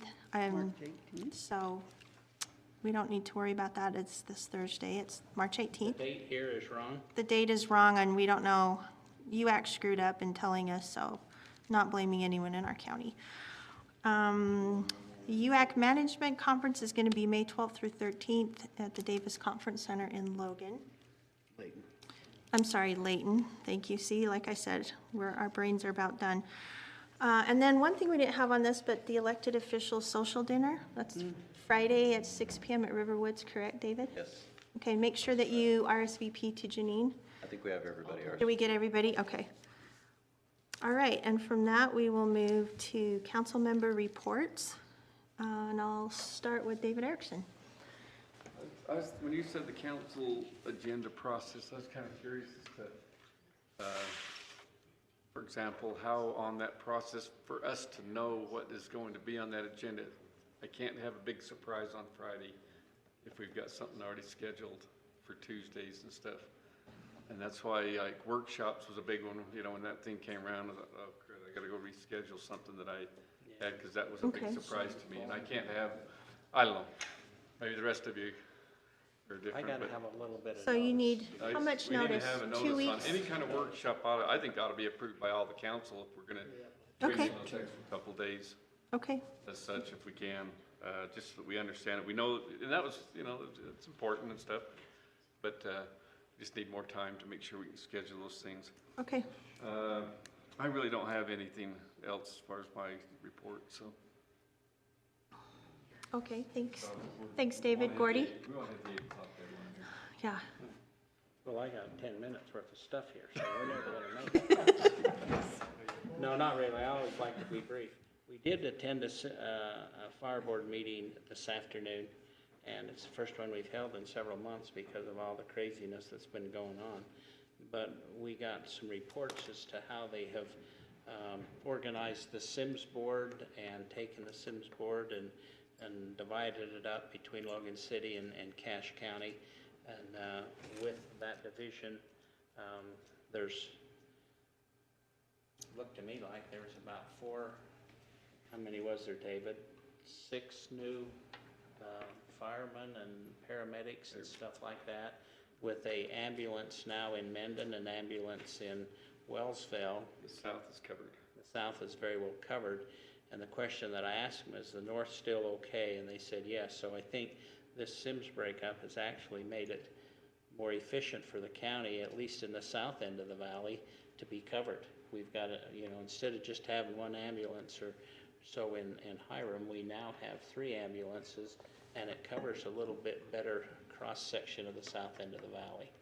And we did come out very, very well with the money that was divided between the county and the city. With the Sims money that was there, they estimated that in the end, the county's going to be somewhere in the neighborhood of $3.3 million that will be pumped into the county with all of the things that has been being covered by Sims. And I had the feeling when we got through with this that we really came out very, very well. I think we will be happy with the way that breakup went. And now we can move on with getting our ambulances and our ambulance drivers trained so that they can do transfers and a whole bunch of other things that will increase revenue. So I guess that's the report. I never was much into Sims as far as knowing anything about it. But now that it's been broke up, it will all be under one head as the, what is Fire it? Is it the fireman something? Fire EMS board. It'll all be in our county fire board. And one of the things that we were needing to ask the attorney, and maybe Dave will follow through this on a little bit. Many years ago, there was a vote taken that we were possibly a taxing entity, and we don't know for sure. What's the proper wording for that? Yeah. District in 1965. So we are working under the thing. We don't know if we are a district or if we're not, and that needs to be researched out. And then we need to decide if we want to be a district or what it's going to take. There's a little bit of work that's got to be done, and that's all. Thanks, Gordy. Appreciate that. Carl? Two things. I was in a meeting yesterday with the Utah Festival Opera and Music Company people, and there is a serious crisis. There's too much to discuss. I spent the whole day doing homework, talking with everybody from Cameron to Wendy Hassan, to Julie over here, trying to see what we can do to keep this alive in our county. And it's some counties have line items out of their restaurant and RAS tax that are dedicated to these venues that bring people into the valley, and we're putting together right now some actual hard numbers to see what the actual dollars that this venue brings to our valley is. I mean, it's the same thing to us as Shakespearean Festival is to Cedar City, or Tuacahn is to St. George, and it's valuable that we keep it. The other item is I got a request for us to look into an agricultural board in the county. Did we at one time have an ag board? We did. Was it worthwhile? It just gradually dissolved. I don't much remember it. Yeah, a long time ago, just gradually dissolved. Maybe I need to talk with you about it, and maybe we ought to consider starting that up again, given our focus on trying to... Clark would be a good person to have input. Okay, I'll look at that then. Okay, I'll leave audits to another time.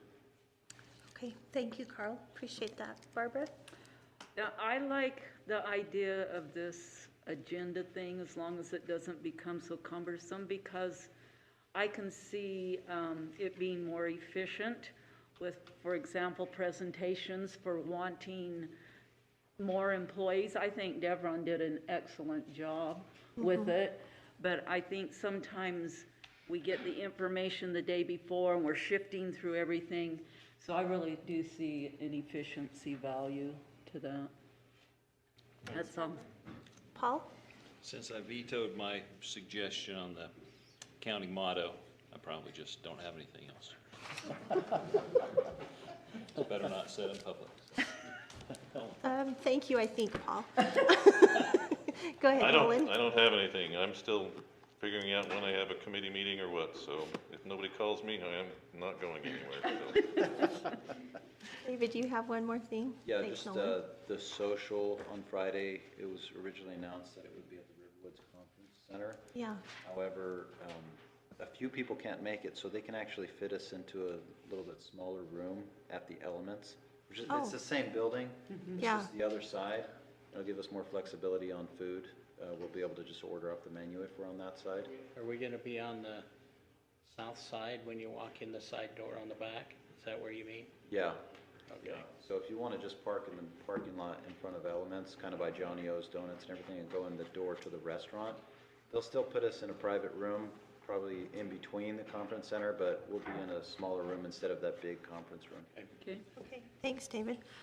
My report, I'll just quickly say, we're gonna see if we can get some budget training for our new elected officials. I really should apologize to Devron, and I should have done it in the meeting, because he didn't understand the process, and it wasn't explained to him that we can't approve something ahead of time. He didn't know that, and that made him look bad, and it's really my fault. So that's my bad, and I apologize for that. It wasn't on him at all. He's just trying to do the best he can to take care of what he needs to do in his department, but we're gonna see if we can't get some training together so that it's more clear on what the process is. So, that's all. Thank you, guys. Thank you for everything. Really appreciate all you do and enjoy working with you. And without any further business, we are adjourned. And again, you did a